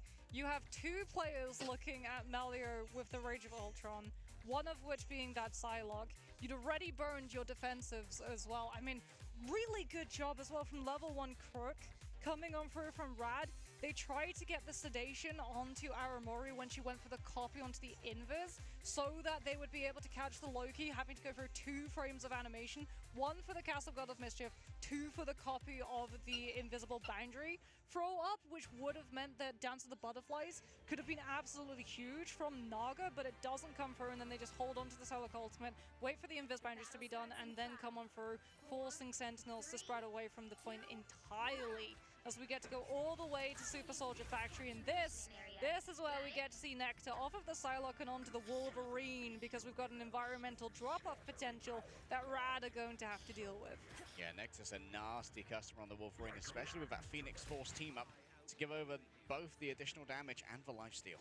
Yeah, Primal Flame is not one to sniff at. Crimzo too onto that group, with Rad not being there on the Wolverine currently. But where Rad are is on the high ground right now. They have so much angle control. Sentinels just boxed into one small space. They've got so many places they have to look. Fist of the Abyss ready to go. The question is, who's on the menu? Already asleep, going the way of Crimzo. A lot of damage done by Trust Me. There's going to be taking plenty of damage in their own right, but Feral Leap is exactly what was needed. And what the Doctor ordered was absolute adamantium dominance here. Nectar hides away behind the vat of Super Soldier Serum. And inside there, that's going to be a perfect play. Up behind, drops the walls. Level 1 Crook. Well, they lost their sleep, but not much more than that. Rad still only down on 1 player. And they're sustaining well off the back of this Fate of Both Worlds, but it's almost over already, Mox. Yeah, but Rad is still holding on. They've got a rage of Ultra! Oh my goodness. But the last stand comes on through from Sentinels.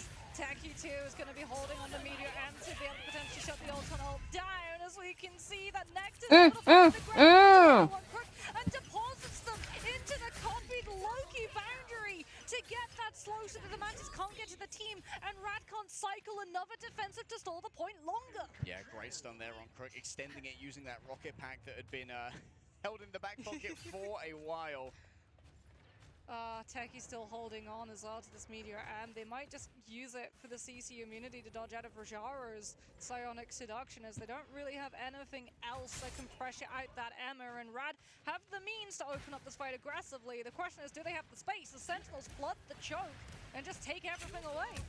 All right, Naga swap over now onto the Wolverine. Ryan Mason's already fallen on down. That one's courtesy of Melio. Melio gets grabbed out of midair by Nectar. They're trying to pull him in even deeper, but it's Captain America to the rescue. Liberty says they can do this all day, and Techie doesn't get too much off the back of the Meteor Ram. It's a forced disengagement here from Sentinel. Victor over the point of Rad again. Yeah, I mean, Soul Resurgence. Sentinels didn't have any defense to those match wits.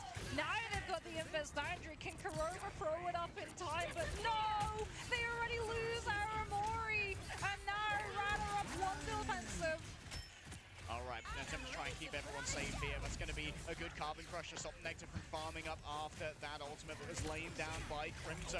Moving forward, Rad, they smell the blood in the water, and now they've kidnapped someone away. It was Techie who was left deposed. Right, Amazing lands down on top of them, but now it's going to be spawning in the midst of all the danger. Nectar sees the opening, and Nectar strikes true. A last stand, a last hope, a last dream, and it's still real. Nice.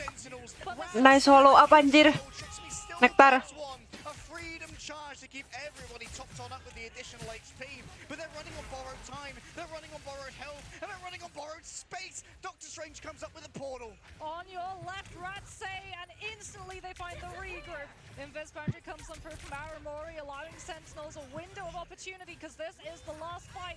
They need to out-sustain their opponents, but that's easier said than done when Rad have triple Strategist and Sentinels are running out of ultimates. Kurova has to use a second Invis boundary, but it's off the point, and Rad have the better sustain. There's no help for Kurova. Crimzo falls as well. Nggak ada yang hit. Sentinels. From under Sentinels again and again, they prioritize the objective, and Sentinels can't keep their feet on it. And again, they pressure the Invis. Every single time that invisible boundary comes out, if Rad have anything to say about it, it's off of the objective, or as much of it off as it possibly can be. They love just pushing into the space that Sentinels should have for. Iya ya, tadi kenapa invisible boundary-nya, ultinya Invis, dua-duanya dipakai Aramori sama Karova, itu nggak agak maju ke poinnya gitu. Jadi kayak apa ya? Harusnya misalkan ditaro agak maju biar bisa nge-push poinnya gitu loh, biar bisa kontes poinnya, tapi ditaruhnya itu di belakang banget. Di belakang cuman sekedar buat apa? Buat keep timnya healthy beberapa detik doang. Berapa detik sih ultinya Invis tuh 9 ya kalau nggak salah. Cuma buat 9 detik doang. Padahal misalkan ditaruh agak depan kan bisa sekalian hit point. Bisa sekalian bantu kacauin formasi. Formasi nyarat. And Excel's going to have to dive into an open like, oh, what's my set play for this one? And also, protecting that Mantis from Rad is interesting because it forces the Adam ban on the other side, which really can limit options. Like, maybe you can ban the Ultron, but then they can pivot into true res comp, which is unideal. Yeah, and it was really unfortunate too. They gotta start saving some of these strategists. I think like that's another thing which Rad are trying to sort of direct them into. If you start saving strategists so that you don't get stuck on Invis Woman as your strategist lineup, again, because they got the Loki. Yeah. Great, we get regeneration domain. 2 invisible boundaries. But you now get 2 invisible boundaries, because Rad also did a very good job of hiding their Luna. Yeah. Whenever Aramori had ultimate, they made sure that their Luna was as far away from that Loki's line of sight. Iya, jadi gak bisa di-copy. In the past, where they let other teams get the Loki and then they body blocked. They literally stacked the biggest hitboxes, their vanguards, directly on top of that Loki, so that he couldn't see past the hitbox to be able to hit double confirm onto the strategist. Yeah, definitely not a coincidence that one of Sentinel's strongest fights was when Aramori managed to get eyes onto Fate and copy the Eternal Bond. Yes. That was a lot of space gained, a lot of uptime on that ultimate as well, and that's incredibly important on these shifting points that Hydra Base has. Yeah, and it's easier said than done because one of the actual interactions between Loki and Cloak and Dagger is that you can't, as a Loki, actually copy a dashing Cloak. Oh, wow. So if a Cloak and Dagger is mid-Eternal Bond, you don't get an opportunity to hit confirm into God of Mischief. You have to wait until they're out of that ultimate. So if you're Rad, you can very quickly just be like, oh, you want the Cloak and Dagger? You can't have the Cloak and Dagger. They were dashing for your entire team, and now they're gone. Interesting that we saw Fates forced off the Jeff, though. Yes. That was going to be maybe a centerpiece of domination in particular for Rad, but the pressure that came in towards that Nick in particular was being absolutely lethal towards that Jeff. His wide hitbox and how a lot of it is head, it does mean that a good Psylocke can absolutely decimate you. Yeah, and we didn't really get to see him take as much space as possible because Sentinel, something else that they did a very, very good job of, I think Frozen Airfield showed us the best, was that they were just clearing the angles. Yes. Like, we got to see just Nectar and Primazing every single time there was downtime and they were in control of that point. One of them would be up on left side where we have train carriage rotation. The other one would be all the way up on the high ground of that point, just scouting to see whether or not there would be a Psylocke up there, a Venom up there, a Jeff up there. And it meant that that setup staging of the dive got entirely dismantled. Yeah, there was always like some poke, there was always some tax to be paid on the commute. And that's one of the things we brought up about like Enzo's Venom at the end of Krakoa when they were going up against Envy in the previous game. Like the homework that's being done by some of these American teams is really paying dividends against the dive, but when you're playing something like a Wolverine, when you're playing something like a Groot, you don't have as much access to those high grounds. Like you're playing a very slow Groot Magneto, you can't do your homework, you're very much a monolith. Well, let's have a look at these statistics coming on through. Fate, 32,749 healing done for him. I mean, when your second strategist is a Mantis and an Ultron, the Luna is obviously going to be doing the lion's share. And Sentinels had a lot of strategist healing too, coming out from their end. Kurova 37,000 and also Aramori 30,000 too. But there was a lot of pressure on the backline just for dealing with all of the incoming damages and angles. Lihat no, Aramori damage receive-nya 21k. Surprise, surprise, your strategists are definitely going to have the head and pivot. Kebanyakan itu kena push terus sama Trust Me. Yes. Keeping up with Techie, who was playing, I believe, Magneto and Emma, is not to be sniffed at. Yeah, and it's actually Rajaro who's going to be coming on through with that MVP. Also, I love this. Healing received, Yo, could we get this in game? 32,520. At Guang. That Emma Frost was huge because when we talk about dive, right, there's a couple of ways that you can deal with dive.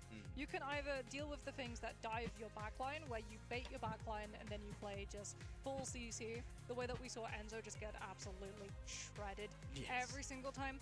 But one of the things that you can also do is that you can wait for that dive to hit your team, and then you can run forward onto the backline of the dives team. And the way that you prevent that is you have a buffer. That's why we're not really seeing full dive compositions in Marvel Rivals, because strategists don't have the ability to dive with them at the moment. That's why Jeff is as good as he is, right, in compositions like this, because he can go with the team, and he's not isolated and vulnerable and easy to run onto. So, for Rad, it's really paramount that they have something like an Emma Frost or a Doctor Strange or a Magneto to act as that divider, so that Sentinels don't just hear, okay, there's a Venom and a Psylocke and an Ultron all on our backline, let's just run onto their backline instead. Alright, let's look at the highlights here from Hell's Heaven. This is one of the greatest plays by Nectar, just for extended control onto Crook's Deny, for usage of the Soul Resurgence. And Rising here, unfortunately, kind of held themselves hostage in the finish, like, okay, most of my team are gone. I guess I'm doomed. You can tell that Sentinels, like, they have a read of stall. They have a read of stall strats because Kita skip lagi ya guys, biar cepat. Langsung ke ban page aja. Map apa ini? Map apa ini? Oh, itu. Apa? Central Park. Bukan. Apa sih?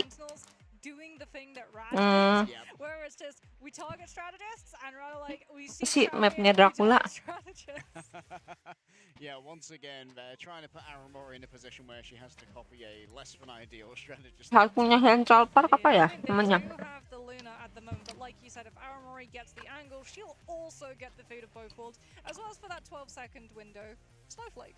One of the things about this as well is it kind of forces the invis protect, even though it's unideal in many cases when it comes to like doubling up on your strategist ultimates, because otherwise you're gonna have what, Rocket, Raccoon, Ultron, Loki, which is unideal. Yeah, it turns out that Loki getting to copy a Rocket or an Invis isn't the greatest when it comes to the strategists available, but Sentinels will be able to... Kenapa nggak save Luna ya? Sentinels. Arova padahal oke banget Lunanya. Kenapa malah Invis? Rad did save Phoenix, which does mean that all of those deployables do get destroyed immediately. As Jean Grey likes to say, you are nothing.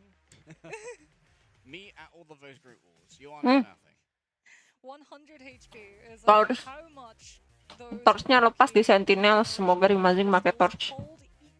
Aku pengen lihat. And Phoenix just says, yeah, 100 to 0. You know, if I could hit those, they'd go down so fast. Unfortunately, I ain't that guy, Mox. North America versus EMEA continues right now. EMEA hoping for revenge for the fallen brothers who sit in the hands of Envy. Sentinels want to stand in the way of Rad's ascent. Well, it is Midtown, and Midtown tends to be the home grounds of the spawn hold. Strange has not been target banned out, nor has something like the Penny Parker, so we could potentially see a spawn triple Vanguard strategy coming on through from the side of Sentinels, who are going to be on the defense, as it looks like it's going to actually be Nectar on the Hella to try and just snipe some of these players from Rad in anticipation of that Phoenix. All right, Techie for now, holding strong on the back line. We're not seeing one of those weird Penny Parker holes at the beginning. Gak ada yang ngeliat ya. They're too easy to break now with the Squirrel Girl and the Midnight strategy. And speaking about broken, Melio just got shredded in half. Techie going to be a little bit more lucky on the disengagement. Does force out for regeneration domain, which means it isn't available for Crimzo. Techie ate up all of those resources, and it's easy to carve through for Naga and Fate thereafter. Abis, waduh. The Hell Tendrils were short-lived as a team-up, as Nectar's life on Hella was also short, therefore it falls to him to swap over to the Doctor Strange to portal everyone back on the side of Sentinels. Crimson's actually even going to go over to the Fing so that they just have that Yancy Street Charge and the Earthbound debuff that it applies to stop some of the movements coming in through from this Wolverine. Gonna make things a little bit more complicated for Naga here, as of course, not gonna be able to be taken away by the Feral Ape. Can at least just get the stun in place here. Rajaro not being very greedy when it comes to their usage of the bubble. Oh, frozen in place there. Nice play there from Fate. Next has already fallen down. Invisible Boundary's been drawn on up to stop Raymond from being able to deliver too much off the back of the Rage of Ultron. And now a fully raged up Naga is looking for some victims. Multiple players are going to be dragged in by the mind control. The feminine wiles of Emma cannot be resisted by Sentinels, and they find themselves scuppered on their portal recontest. Oh, they're leaving the doppelganger for the Emma too to keep up charge. That other Wolverine, as Naga is going to be coming on through with the last stand. Sentinels do have ultimates, but do they try? No, yeah, it's just going to be a setup. Maybe? No, they're trying. The Magneto Nectar tries to move forward, but it's not enough. Aramori even actually committed Regeneration Domain to give that Magneto a little bit of safe passage, as Naga is definitely something to worry about. Invis Boundaries up, the Sentinels might be out. Oh, Kurova slain as they were laid Kurova by mati. Wolverine. Clobbering time is used, forces out even Rock more juga mati units tapi. on Rad. This is all in from both teams. The battle for momentum is going to be hard fought and hard won by one of these teams. Bisa mati. One of the last remaining, but Rad, with their investment, get another clean sweep through. Okay, Sentinels have the better ultimate economy, but Rad start the fight, getting to move on forward. And now they can pressure Sentinels into potentially losing a player. Nectar goes incredibly close. You know what fights fire? Fire. And apparently Melio's heat was almost too hot for Nectar to handle. Double flames coming forth from Sentinels here, heating up with both the Human Torch and the Phoenix. And Ryan Amazing has their ultimate available. We've seen it do great things before. Nectar demands some attention on the off angle. That's going to be easily dealt with here by Melio. Invisible Boundary good to go from Crook as well. Ryan could be one shot here through via the Phoenix, and that's why there's so much pressure coming on through into the air towards the back inside of the Invisible Boundary. An attempt to try and wait this one out here, and they aren't able to burn through it in time, but the healing's going to be good. Regeneration Domains has already been used as well. Techie falls through the cracks. Crook's been taken out on the other side. Rashavo so accurate with these metallic volleys. They just carve through Sentinels, but Rymazing on the off angle is able to do so much. Yeah, Fate got picked. Even through the Invis Boundary coming out from level 1, Crook Sentinels. Ya, maksudnya dari atas nggak ada yang ngelok. Don't have the sustain. Not when that convoy is so close to Sentinels respawn. They have the numbers advantage with the regroup. And they're going to have the Supernova too to be able to keep up with Rad. Trust me, with that Silent Seduction, might try to shut the torch down, but Aramori's getting so much time to be able to build up that God of Mischief. Naga going to be playing that off angle, but immediately gets cleared and has to play main with the team instead. Yeah, wants to build up some rage to get some value out of his last stand here. Next hands for Supernova, ready to go, heading straight in towards the back room, so ready to try and stun everyone up with the clobbering time. Town. Level 1 Crook never saw it coming. Gonna bring up the Invisible Boundary to try and deal with this. Oh my goodness! Dilempar. Fantastic Four have arrived, and they're arriving in style, baby. Quick movement tech to escape, and Sentinels, they lock the door. I mean, are we surprised that Johnny Storm's moves are flashy? I think not. Sentinels hold the space. Rad denied any opportunity to utilize the ultimates that they had in the back pocket. Jatuhan batu anjir, berasa dilempar jumbrong. They all get hit by clobbering time, and they all get hit by the Supernova that follows. Easy headshots for the Phoenix as well. Nice, good scout there from Naga. Season is like, alright, fine, I'll give it up for a moment. Aramori first pick there by Melio. Unbelievable. Aduh, mati Aramori. From the Phoenix, and now getting super aggressive on the back of this inside of the Invisible Boundary. There's plenty of damage. Nyulik siapa tuh? The second one. Oh, they're all in. Parova Manektar. Fantastic Four becomes a fantastic fail. Only Crimzo remains now, but how long can his health pool last for when he's just building up the charge here for Trust Me? This might well be a surrendered point for the side of Sentinels as Rad moves to third. Well, it's a swap from the Wolverines. Fantastic Four apparently don't beat the Dangerous Duo. That was a last stand into Meteor M follow-up. Rajaro, the easiest pick of their life, coming on for homing missile onto where the Wolverine would deposit them. And Naga now, job done, moves over to the Winter Soldier to start putting pressure on the double fly with the Tainted Vulture, being able to drop them from the ground almost immediately as Nectar's poke pressure is actually building up the Supernova. Sentinels might be able to rally around the pressure that the Torch's ultimate brings. Might force Crimzo out there. That's so much poke damage from Stern on to the Thing. However, taking up to the skies, Techie, ready to try and silence a Oh! strategist in mid-air. Oh, Techie, I'm afraid you ain't that guy right now, brother, but amazing might well Miss, be. keburu The damage jatuh. is done. Keburu Even turun. the fate of both worlds, Rad thought they had all the sustainability they needed, but they could not be more wrong. Yeah, Nectar still holding onto that Supernova too.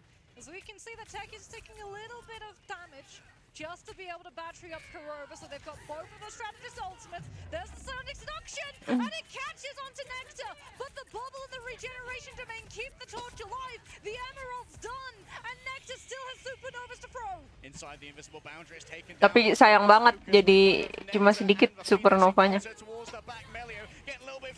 Oh. Regeneration domain that remains, and so Melee is able to pick up Aramori. Naga knows there is still something lurking in the back. I believe it's a Phoenix back there, which refuses to show their face. Now finally has to try and disengage. Seems to be getting away with absolute murder right here. Naga's trying to chase him down. It's a bait Oh, mantap. unbelievable bait and switch from Sentinels. It's going to be a bit of a tilt. Kena bait. That was the win condition. He had the ultimate that Rad needed for this next fight. Sentinels play it so smart. Now no Kraken impact. You don't even get to utilize the ultimate to break free from the Fisk molding because you have to worry about hitting your head on the ceiling. And Sentinels have so much more space, and that means so much more spam from Nectar. All right, big stun coming through onto Naga right now. Good focus, 5. They send a Phoenix on in after it, but the healing is good from Fate. Just going to float above it all. Imperiously, nice dodge! Unbelievable from Naga. And now multiple players afflicted with the Carling debuff and waiting up in the air. Ayo. Rising once again. Oh. Puts it on in. Pick up Melia. damage ya, nggak Just dapet. able to survive this one for now. Rad just keep it on a dime. Rad still have that invis boundary. They're gonna have Sonic Seduction as well. Sentinels know that their ultimate economy is against them. Naga's gonna be onto that Punisher just to have the blitz damage. Crimzo on this thing is just a pin cushion, but you also bring Hitscan to the table, which can melt down Nectar if he's playing a little bit too aggro, and that means that Rad gets to move forward finally, surging around second corner of Sonic Seduction.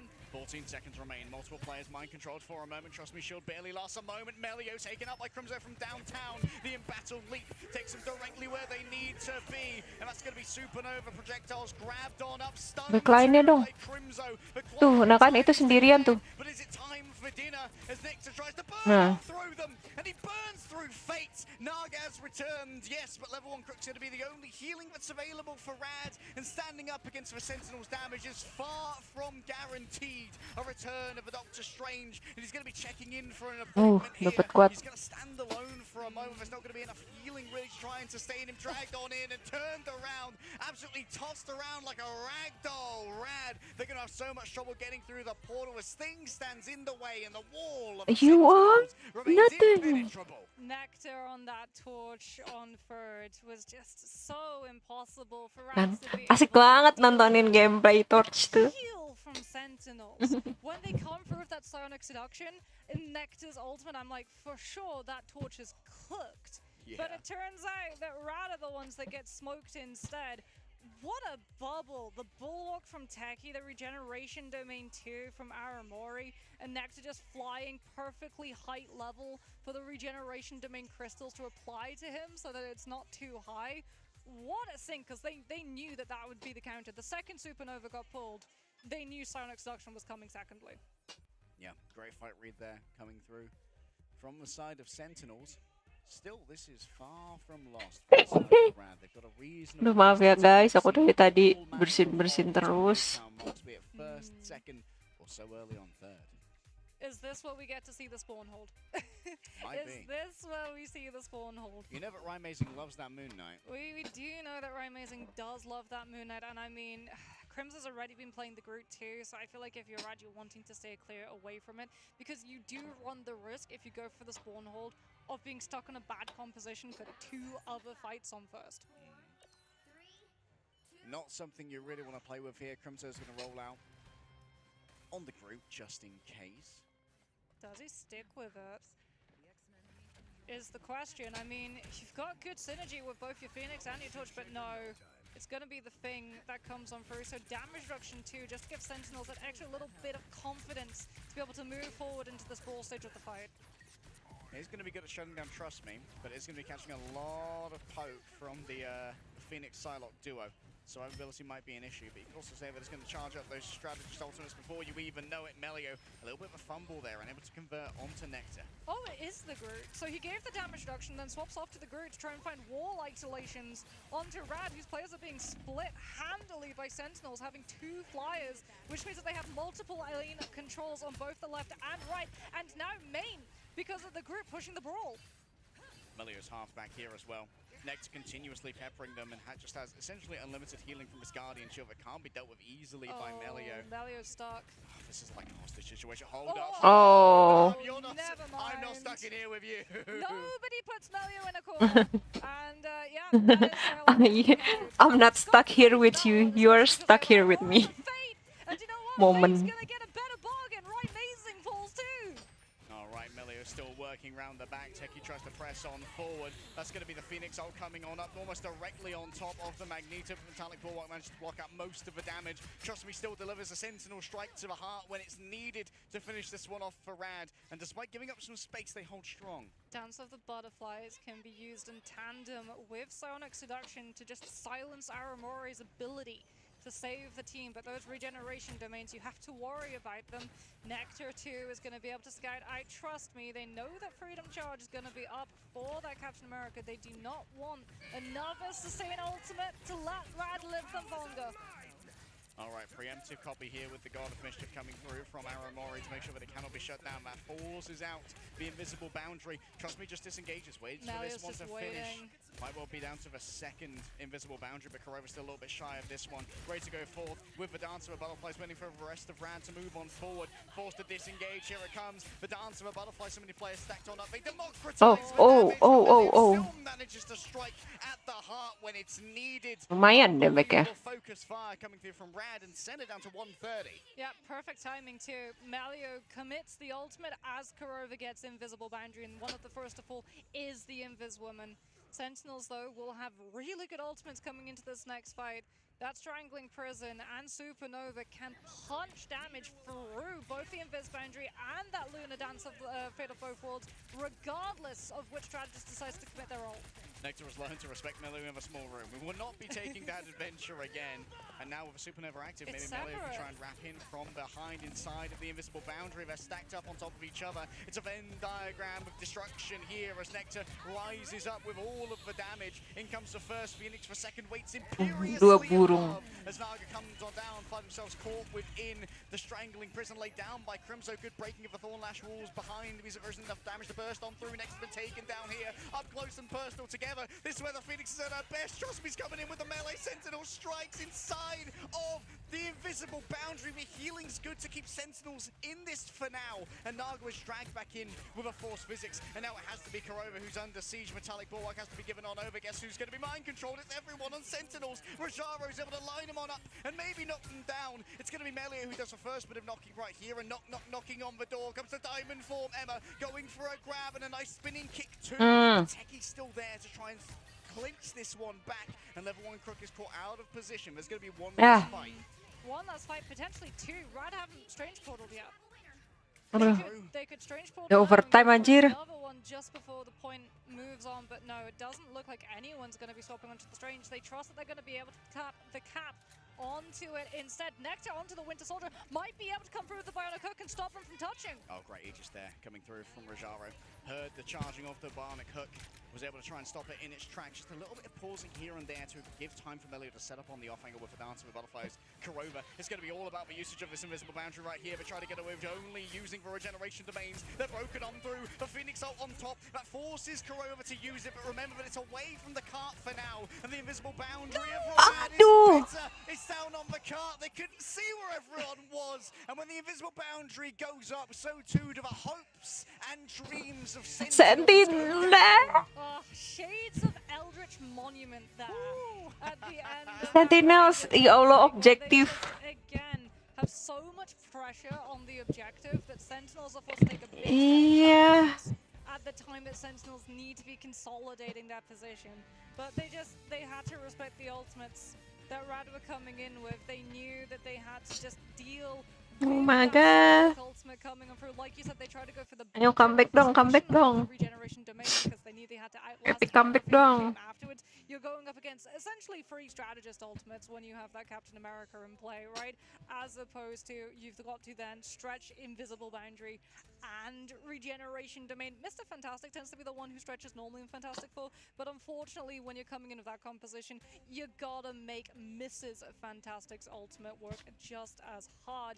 And Rogers took full advantage of that. Distracted, forced Sentinels into the sidelines, and then when they needed to be on the objective, no one was touching, and map just ends. And now we're forced to think, what adaptation the Sentinels need to make towards this band structure? Because they haven't really made an adaptation that saves their strategists just yet. Sayang Just sekali. gonna keep running down the, you know what, no strategist for you, until it's forced off of them. I mean, it was Rocket. It was Rocket. That was how Citadel beat Rad going after strategists. Yeah. This heavily. It was a Rocket Raccoon. And they literally, so the strategy for Citadel, unfortunately, is very specific to Citadel, because they had Tanuki on the Black Panther, and they put Ken on the Rocket, and they literally sent Tanuki in. They said, burn every single one of your cooldowns, going in, getting a pick. You're not getting out. It's okay. We'll bring you back with Rocket out. See ya. And then everybody came on through, and they literally just revived him, I think, 9 times with the be right back on Midtown. And that was the way that Citadel were able to dodge the strategist chase down, because it is just an absolute strike against this role that Sentinels are being put under. So we're going to have to see a pivot. Maybe it has to be a Luna save. Or a Cloak and Dagger save, potentially, early on. I don't know if the Loki is working as well. Even if Regeneration Domain's good and the Loki output is strong, it feels like there's constantly these, there's double-edged swords of these doppelgangers. We saw Trust Me able to get so much charge off of them for free. You can get Rage off of them as Wolverine. Life Spores coming up as well. And you just have to kind of... to do the double invisible boundary as well, which is unideal when it comes to the power spikes in this game that are strategist ultimates. Yeah, and I mean, there's so many things which can grab you out of an invis boundary. Like, one of the best things for an invisible woman to do when invis boundary is in play and there are one-shots in the game is not actually be in your ultimate. Which is Guys, kayaknya ini mending streamnya kita bagi 2 aja nggak sih? Kayak nanti misalkan ini Sentinels lawan Rat udah selesai, istirahat dulu, terus mungkin ntar malam aku lanjut sebelum kita ganti hari, kalau sempet, kalau bisa, kalau ada waktunya. Jadi nanti aku istirahat dulu. Ini udah berapa jam kita stream? 3 jam mungkin ya, atau hampir 4 jam. Jadi ntar kita bagi 2 part aja ya. Dari 2 part 1, ntar selanjutnya dari 2 part 2. Biar kalian nontonnya juga nggak terlalu fake gitu loh, terlalu padat. Kita lihat statistiknya.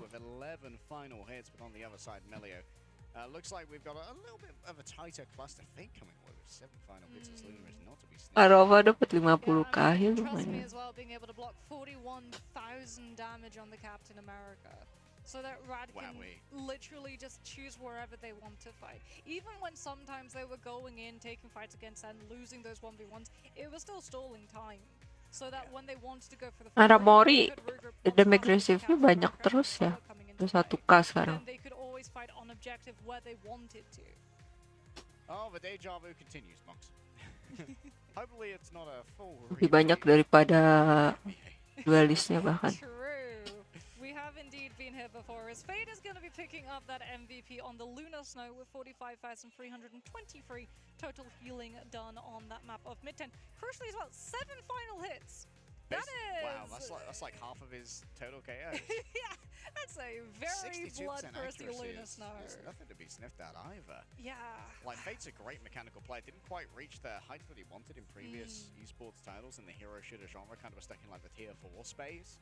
But Fate grinded early in Marvel Rivals. Really did a good job of establishing himself in this scene and having the leadership to try and put together a team. I believe Fate's actually the team captain. Yes, he is. Yeah, he's the team captain. He's very, very good too at looking at a lot of the other regions and seeing what they play. Yeah. So they're always very keyed in to the different region matters, and it doesn't surprise me that they're the ones taking advantage of the Mantis because of this. Yeah, very smart gamer, and really has done plenty for Rad. Who there's a lot of esports pedigree on this Langsung team. aja ya, guys. Kita ke map 3. It's kind of a brain man behind a lot of it. Yes. Well, we can have a look at our replays here. Sentinel starting on Mana? the defense. It looked strong. It looked really, really good. Ikan There were ini some winning base. amazing fights that they had. Sentinel's going to be removing the Luna. Map apa ini? There we go. Not a Loki save this time around. Central It is gonna Park. be a Luna. So potentially things like a Psylocke being able to make it all the way around the side. Guys, tadi mapnya namanya apa? Even out of the backlines LOS. Love this pivot here. Going to see Luna protect. Aku lupa banget deh. Gradient of Luna. Going to be met with a Magneto ban here. And it seems like we're pivoting into Nama mapnya. I was gonna say, I feel like we talked this into existence. Midtown. Midtown bukan sih nama mapnya? Midtown ya? Midtown. How it's gonna be coming on through. As is it gonna be one-sided Magneto into one-sided Emma? Is the script flipped? 'Cause Nah, Sentinels. Emma is the one that Ian Bener kan? and Magneto Jadinya is the apa one save that Luna pasti dipakai Karova. Absolutely right. I wonder if we see Groot as a final ban as well. Oh no, Loki's gonna. Yeah, you got to avoid the double fate of both worlds. That is just that's a non-starter when it comes to enemy. Sentinels gak dibolehin main apa? Cloak and dagger. Oh, Nggak dibolehin main Rescom. Whirlpool to force them onto the Groot. Oh, then they can Wolf. force out Wolverine as the last ban. Yeah. Oh, they're not gonna put Cloak and dagger. Okay. Yeah, so now Loki Sentinel di have a ban. choice. Do you make Crimson's life easier, or Irat. Loki di save. you try and take a strategist out of play? Save Magneto juga. These are the questions, and you can see that there's a little bit of deliberation happening at the moment. Torch. They don't want to deal with the uneven torch. Okay. Ya, tidak ada They're torch. gonna be over on the Wolverine. Yep, and that means that Crimso is definitely going to be having an interesting time of it on the Groot. We'll have to wait and see whether or not that's going to pay dividends, as it definitely feels like Radwood probably targeting now, taking a page from 100 Thieves book. Agak on awkward page ya. to, trying to deal with Sentinels. Yeah, sometimes you just have to try and create a 5v6 out of a hero pool. And maybe that's enough to win, but I love a change up here from Sen. I think it's very well considered. Keeping that Luna in, super important. And they've been able to get away scot-free with the Cloak and Dagger, so they can play Envy style. You know what? Sentinels also finally able to make Mantis through the ban. So maybe we see triple come through. Maybe we get res comp. And maybe that's the answer. So that even if a Wolverine comes through, one, you have poke pressure with an Atom, so passive should be forced almost immediately, even before he's able to engage onto your team. And you also have Soulborn, so you should be able to survive last stand. Oh, Soulborn's certainly useful for that. Oh, kan Rescomnya keluar Sentinels. Number one seed need to do yet another reverse sweep. Well, there it is. It is indeed correct. Tadi ngapain mereka nge-save Luna Snow buat jaga-jaga kah? They don't have the Magneto though. So no good bubble spin engagement coming on through from Nectar, and Crimson also going to be forced onto the thing in anticipation of the Wolverine from Rad's end. Alright, on the other side, going to be double usage of the Eternal Bond for Rad. Plenty of staying power. Nectar grabbed out of mid. That is uncanny. Unbelievable play there from Naga. And it's going to be shot on down here by the Ancestry Charge, shutting down all those movement abilities. Nectar has to raise themselves using that Cocoon Revival given over by the Atom. Soon to be gone. They're caught in the corner. This is where the Phoenix is just going to be able to do so much damage. And Crook's pumping it into magic missiles from the hideous staff of Asgard. Manages to rack on through. Crimson's going to be the next to fall. Right, Mason's able to raise themselves as well off the back of the Cocoon Revival. But Corova can't stick around for too long either. The Resurrection doesn't get too much, just trust me, finds the final hits. And we're halfway already to a capture. Techie's gonna try. They've got him on the Doctor Strange. Might have a portal recontest. They're through. Nectar's already down. The Strangling Prison manages to catch onto the Vanguards, and they manage to find Corova too. Oh, it's just that Shrimple right now, and it's just krill everywhere. As Rad gather first with such intense. They still have 4 Yeah, ultimates, they've got almost so 5. many ults. This is There's no ridiculous. one-shots on the side of Sentinels too. Kurova is going to be close to a Karmic Revival fight, but you're not quite there yet. So you're still waiting too for some of your players who came a little bit later, which means Rad get all of the estate to move up and take this high ground, which then turn puts Nectar into reach. Wah, mereka kurang sneaky nih. Trust me on that, Groot. Generational Wolverine gameplay right Kena now. pick di atas 3 kali, tidak sneaky. Last stand in the back has already opened up with it. Forces out the burst heal from Amazing. Heads in towards the back, still gets himself a stun. Clobbering time, I believe stuns 5 there. Huge from Crimzo, but Rad have all the staying power they need thanks to the Eternal Bond. Now it's Melee moving on forward. Guess what? It's Fate with a triple. Oh my goodness. The Dark Force claims them. Introduced to the Dark Dimension, and Fate is quite the welcoming host. Sentinels will have an invisible boundary, but they're just off of the res comp. They've seen that it's not going to be able to work. Amazing's going to be swapping now onto the Phoenix, Nectar, the Psylocke. Kom tidak bekerja. All of your hopes and holding this off of a really slow heal per second. And Rad have the Eternal Bomb to shut invisible boundary down. If it can even come on through, there it is. But Naga just keeps the rage going. And that Terror Kick means the Sentinels get 0 heals per second. Alright, invisible boundary is already over here. Naga continues to cleave through again and again, caught in place by the strangling prison. Naga now with only a little bit of HP remaining. It's the last chance saloon coming through from a Psylocke, and it's going to be a dodge aside right there from the Phoenix, allowing for everyone else to tank the incoming damage. A turnaround onto Amazing. Trust me, still here trying to battle it on out, and we're going to be sustained here on the side of the defense thanks to the fate of both worlds channeled by Kurova. Sentinels hold strong finally. Yeah, good damage amp as well from Kurova, just turning it as Techie's able to find the Carbon Crush into kick onto Rad's players. Fate's onto the Jeff. Okay. Akhirnya menang juga mereka win. To get everyone from spawn a little bit faster. They know that they have an opening right now. Sentinels invested a lot of ultimates in the last fight. They've only got Psionic Seduction. So they're going to go for a map flip to force Techie into having to utilize Psionic Seduction, which Rad can just live through with the God of Mischief coming out immediately. Alright, Eternal Bond ready to go at a moment's notice already. That's going to be a Sonic Seduction. Ah, mati. Kena wall gak sih? Jadi gak bisa ke heal. Sometimes the best way to be the cloak and dagger so far away from the objective are Sentinels. Even if they had surviving members, they wouldn't be able to contest this. 4 minutes for last. What a map flip from Rad, just forcing Sentinels and they had to keep their armor on objective, otherwise Rad would have got it to second for free. And that meant that Techie was, like you said, a little bit too far forward, within reach of not just the Loki's copied Eternal Bond, but the actual Cloak and Dagger's Terror Cape too. So that Sonic Seduction is up for a matter of seconds, as Rad now have snowball potential. Last stand in place. Sentinels have to know that the Wolverine Techie tuh iya udah agak terlalu jauh, dia kena wall juga belakangnya, jadi gak bisa di heal. Staying in the air, Melia ready to drop down with the Phoenix as everything is taken away in mid-air, and then Naga delivers the final blow to Amazing and Aramori, and the rest is simple, elementary cleanup for the side of Rad. Sentinels are wiped from the board, and they'll get one last chance. One last chance, potentially. If they win this fight, they can start coming back into this match. Amazing! No 7, belum nge-pick apa-apa. Coming back from the cap to come through a little bit faster. Level 1 Crook just getting a little bit of poke to have the God of Mischief. We've got a fastball special on the field. Connect to find a home run. Nectar takes to the skies, manages to get the Feral Leap exactly when it's needed. No disengage available thanks to the anti-street charge. Nectar has to move away right now. Has the last stand ready to go with the Terror Kick. Akhirnya Amazing nge-kill.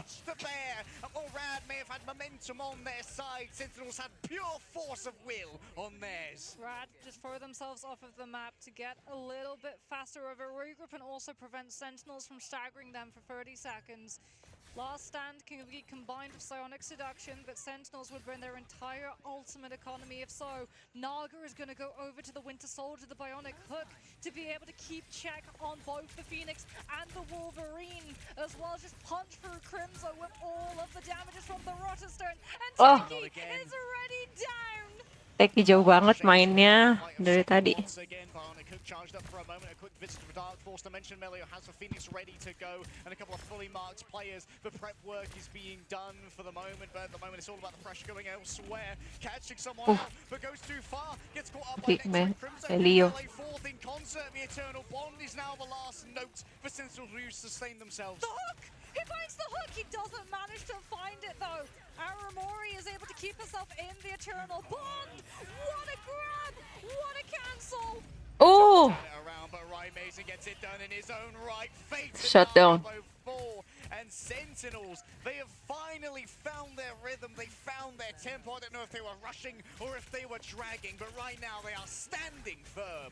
Teki isn't going to overextend this time around, just pushes forward to keep up some of this charge, as well as give Crimson an opening to get close for the Yancey Street charge to get out. He's got the clobbering time. Level 1 Crook gets hit by it. Even through the God of Mischief, they're able to find the copy onto the Cloak and Dagger though. And Rad get the red carpet rolled down. Eternal Bond is safe as we see another clobbering time. Melio comes in from above using the Phoenix Strike, unable to find any final hits. However, Rajaro taken off the side by Nectar. Great usage there of the Feral Leap to make sure that there's no recovery available for that Magneto. Fate's gonna have the actual Eternal Bond. Nectar getting into position to nab someone. They know that Rad, when they run out of time, they lose the luxury of clearing the angles. mundur. Divert the attention. Sentinels having to deal with the Captain America, frees up the rest of the team to walk forward. Alright, Trust Me continues to take all of this attention, including Nectar's. Do not want to be grabbed off of the side again. You can see Rajaro is so afraid of that. Will it happen again is the question. Seems like Fate uses the Eternal Bond to save everybody here. An attempt at a one. Naga mati, iya. Dia ada kena spark 3. No Kraken impact is going to be available. A last chance saloon for Rad. It seemed like they had it in the bag. But Sentinels, they have found it within them to hold strong. And they have found it within them to scare Rad off the point. A 4-minute hold. Nectar Nice. being able to come on through with those environmentals. The convoy stopped as well in such an awkward position where it's literally just right on that ramp and you have to walk past so much drop-off potential when Iya. Sentinels can just Kalau konvoy di map itu tuh ngeri banget dah. Misalkan konvoynya berhenti di depan, di apa? Di tangga itu, tengah-tengah itu. Kalau misalkan konvoynya udah jalan ke tengah tangga, udah mau naik ke atas gitu kan. Itu kan gedungnya naik. Nah itu kanan kiri itu kalau jatuh mati. Kanan kiri itu jurang. Aku nggak suka banget sih kalau konvoynya berhenti di tangga itu. Sebelum tangga masih oke. Kalau udah di tangga atau ngelewatin tangga itu udah sulit sih biar gak jatuh. Apalagi kalau ada Wolverine. Because that Wolverine swap was absolutely huge. Do we see them try to go for something? Now that they're on the for a strange teleport with Penny Mines, but I think they're going to hold off on it just in case they start losing players on the actual brawl fight of the point itself, and they want that strange portal to be able to call in the recontests. As we can see, Rad gonna have access to that one too, as Fate is on the jab. He's all the way behind them, right on their spawn doors. They haven't cleared out any of these dive components. He's gonna be hitting in an entirely unexpected position. Okay, big crunch coming through, but level 1 Crook, what were you doing to be in a position where the Emma could find you so early? Oh. Nectar was feasting, but Trust was feasting even more. The feast of the abyss. It's an all-you-can-eat buffet, and well, Rad, they're digging in. That is 2 picks with Joyful Splash from Fate's side. By the way, jab strats, they never fail to put a smile on my face. Look at the positioning too, right now. They're all the way up on the rooftop. They're going to wait for Sentinels to walk past. Have they cleared the jab? Do they know that he's there? I don't think they do. I don't know. Take a look at how Fate plays Jeff as well. Such a high APM game, which makes sure there's always something that's being done at all moments. Keep the Vanguard healed up over here. The Phoenix is in deep trouble. Needs to be saved. Rajaro does not want to invest their strike for the moment. Instead, just continue to take up all of this space and just keep Sentinels penned in. They're in a box, Yeah, and I mean, Sentinels, they try to go into one of those rooms where the dive couldn't follow them, but the Ultron can still damage. Fate will go down, but Rad still have the ultimate damage to fall back into.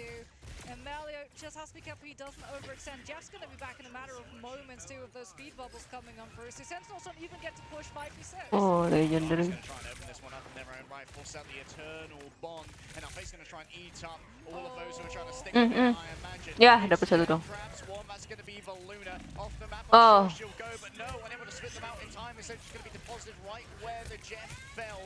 Right Amazing just sticks close to Valuna. The safety given over means that it's easy for Right Amazing to chill out and chill max. Strange Portal's gonna come back though. Fate's on the Doctor Strange. Rad aren't giving up this one, especially with level 1 Crook on that Loki. You've got regeneration domain to keep everybody alive through it. But no!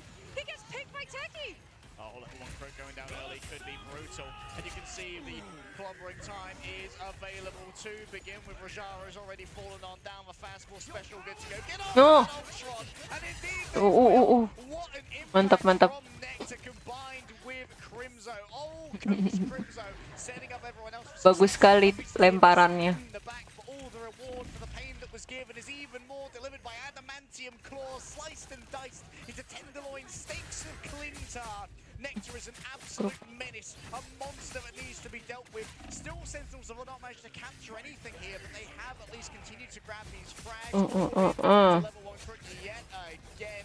Fate's nowhere to be seen, and Rad are just being they're gone, reduced to atoms, Mox. Yeah, Sentinels, they find the frags late, but they're able to find it onto Starlord crucially. Naga, so close to Galactic Legend. If he'd been able to hit Galactic Legend, Ayo, SENWIN. SENWIN. Rad might have been able to grab that one back into their control. But Sentinels will be able to pick up first and move forward, claiming possession of that second corner. So now, Rad, they're going to have to organize past the Wolverine into these dive targets. But unfortunately, that leaves them grabbable, and Aramori finds the jab. Okay, 2 frags already found. Aramori mati. In the back once again on this weird off angle with the Loki.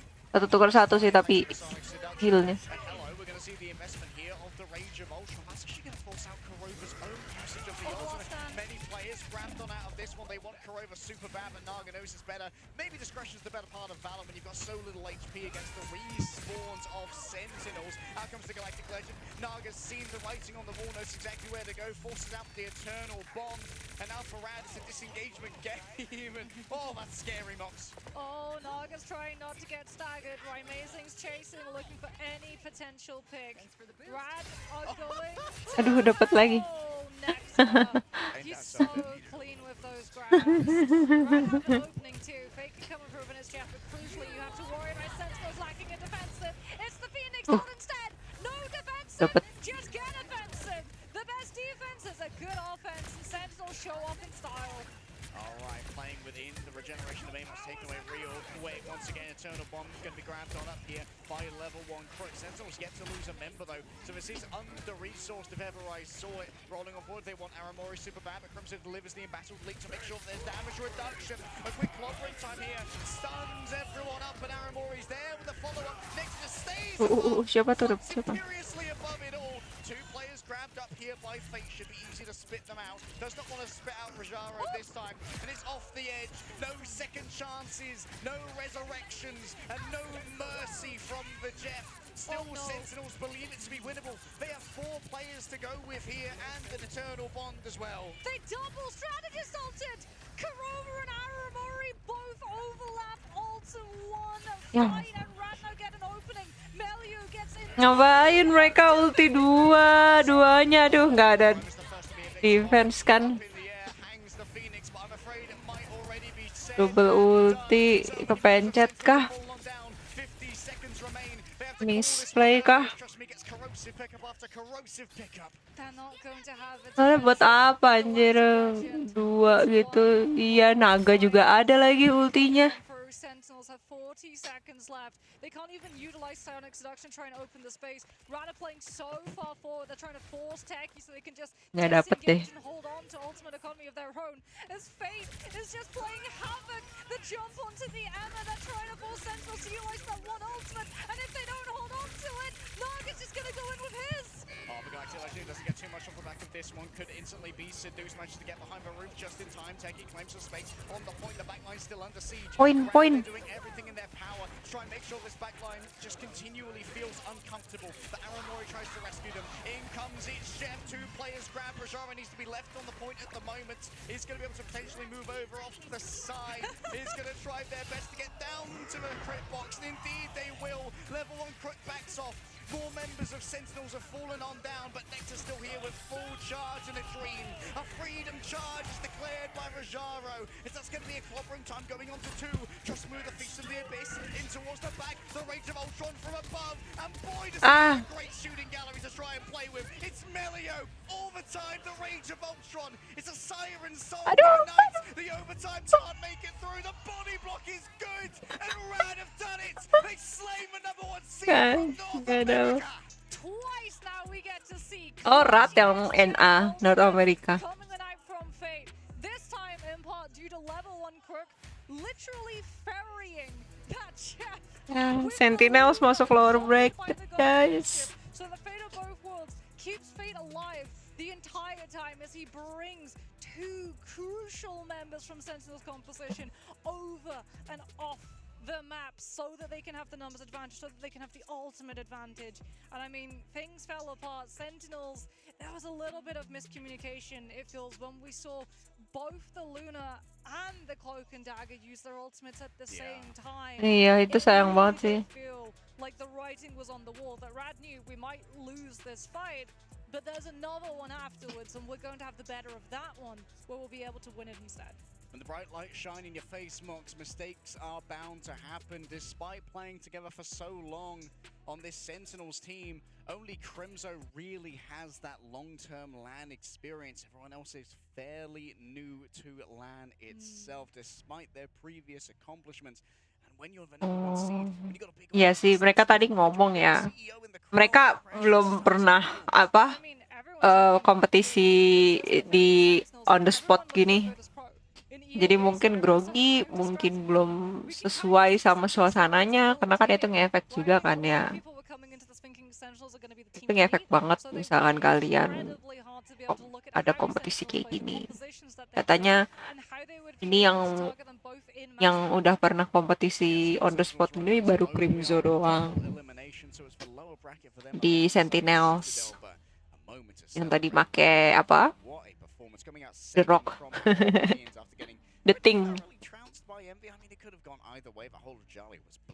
Jadi yang lainnya mungkin masih menyesuaikan. Tadi katanya kan Aramori. Gak tahu guys, aku sedih Sentinels kalah. Wish we could listen to comms on Central Park just when Fate's behind that spawn. It's like, Iya dah. I got eyes on you. just go in. Kalau bisa dengerin komunikasinya lucu kali ya. Sentinels are known for holding their ultimates. Like they're very, very good at holding their strategies to ultimates, not having them forced. And it feels makanya. like banked on that. Because a lot of the time when they knew that Sentinels would be holding onto an ultimate, like Sonic Seduction, right? In one of those later fights where we're on second and it's like, okay, they're going to be trying to force out that Sonic Seduction. If Sonic Seduction comes on through, they're going to disengage. And then they go into that game of Ultimate Chicken, they see that Techie's not going to rise to it, and they're like, if you're not going to ultimate, we're going to ult, we'll use Galactic Legend, we'll get a pick, then you're going to be forced to use your ultimate so that you stop any momentum that we're taking, and then we can disengage. And that's exactly what ended up happening, and they had such a good read of when Sentinels would be forced to invest something, when unfortunately by holding onto it a little bit longer than they could have desired, they already lost the fight. Yeah, you know what? To continue shouting out Fate, no teammates spit off the map today. Don't have to hear Miller go, no, Fate, spit me out, no, not there. I know that feel anjir kalau misalkan habis ditelan sama Jeff kayak please siapapun bunuh Jeffnya please atau enggak Jeff salah speed dong please speed enemy-nya aja jangan speed temanmu atau kayak Jeff please jangan nyampe jurang, speed duluan semua nyampe jurang. Itu relatable banget sih kalau ada Jeff. Jangan buang kita ke jurang, Jeff, please. No. It seems that whatever notes were gathered yesterday in the tape on Rad are not enough to hamstring this team. They have so much variety in their comps, and trust me, is a huge part of that, being able to play the Venom and the Captain America at equal levels of proficiency and be so dangerous on both. Yeah, and I mean, we saw as well that there was, you know, Citadel tried to go in with that Venom, didn't work out. The difference is, it feels like when Rad were going with the Venom, they timed everything. They were like properly syncing it. And also, it was never Venom goes first, it was always Jeff goes first. He's just a funny little guy in your backline playing from a really annoying angle for you to have to deal with. And he takes, oh my goodness, can we see it? We do get it. We get 15,000 damage coming up for God, Fatal basically Bitch, yeah. 16,000. He's 47 short. And 27,000 healing. 12 final hits? Yeah. Bro, that's disgusting. It is incredibly funny that his primary is called Joyful Splash, because I think Sentinels were anything but after 15k damage. I wonder how far it's gonna go. Padahal hitsnya 12, ya Allah.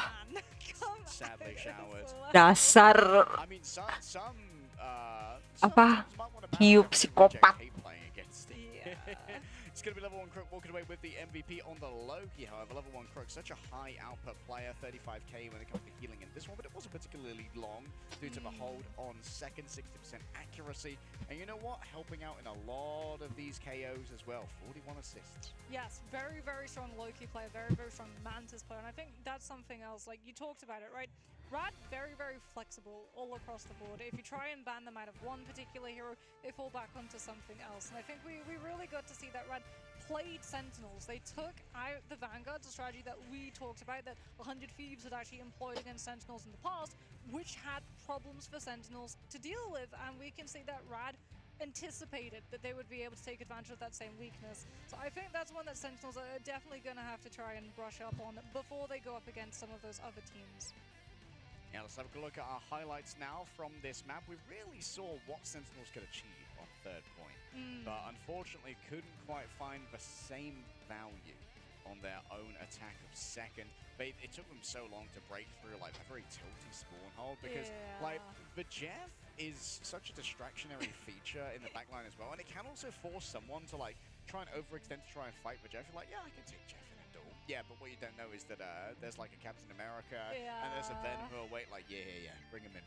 Yeah, and I mean, they had a really good read of first fight, right? Sentinels where, like you said, level 1 Crook gets picked in a position never should have been, but they do the correct thing where they see that there's a Jeff and a Venom behind, and they know if they leave their backline behind, they're going to be split. So the backline tries to run to the front line, and they just try and walk onto Rad's players, because if they're all in the backline, no one's guarding the front line, or rather their own backline, so Loki becomes incredibly vulnerable. And it worked for that first pick, but Rad were just able to hold on to that space, box Sentinels into a really uncomfortable position where they're just stuck in a very small room having to wait out. They're safe from the Venom Dive in that space, not safe from the Ultron, which means that Rage of Ultron gets generated incredibly quickly and Rad are able to land on their feet. True. You know what? The one thing we don't talk about with Jeff is that when you fall to edge Jeff, it's incredibly tilting. Yeah. The Iya, anjir. psychic damage you take is equal to the physical damage. Yeah, because you're just like stuck in there and you're like, Relatable. to be able to take him down before he finds the edge. No, okay. Relatable. Cool, thanks guys. Tiap ketelan Jeff terus beneran dibuang di speed, apalagi itu lebih dari satu kali kita kenanya, kayak 2 kali 3 kali itu bikin tilting banget, itu bikin I was shooting the shark. I swear I was shooting I was the inside the shark. It can't be me, bro. It can't be me. I'm in there. Yeah, we might need to Aku kalau udah ketemu Jeff, itu aku maunya pakai hero yang bisa terbang. Kalau enggak, minimal banget kalau harus pakai strategis bakal pakai Cloak Dagger karena lebih gampang ngehindarinnya.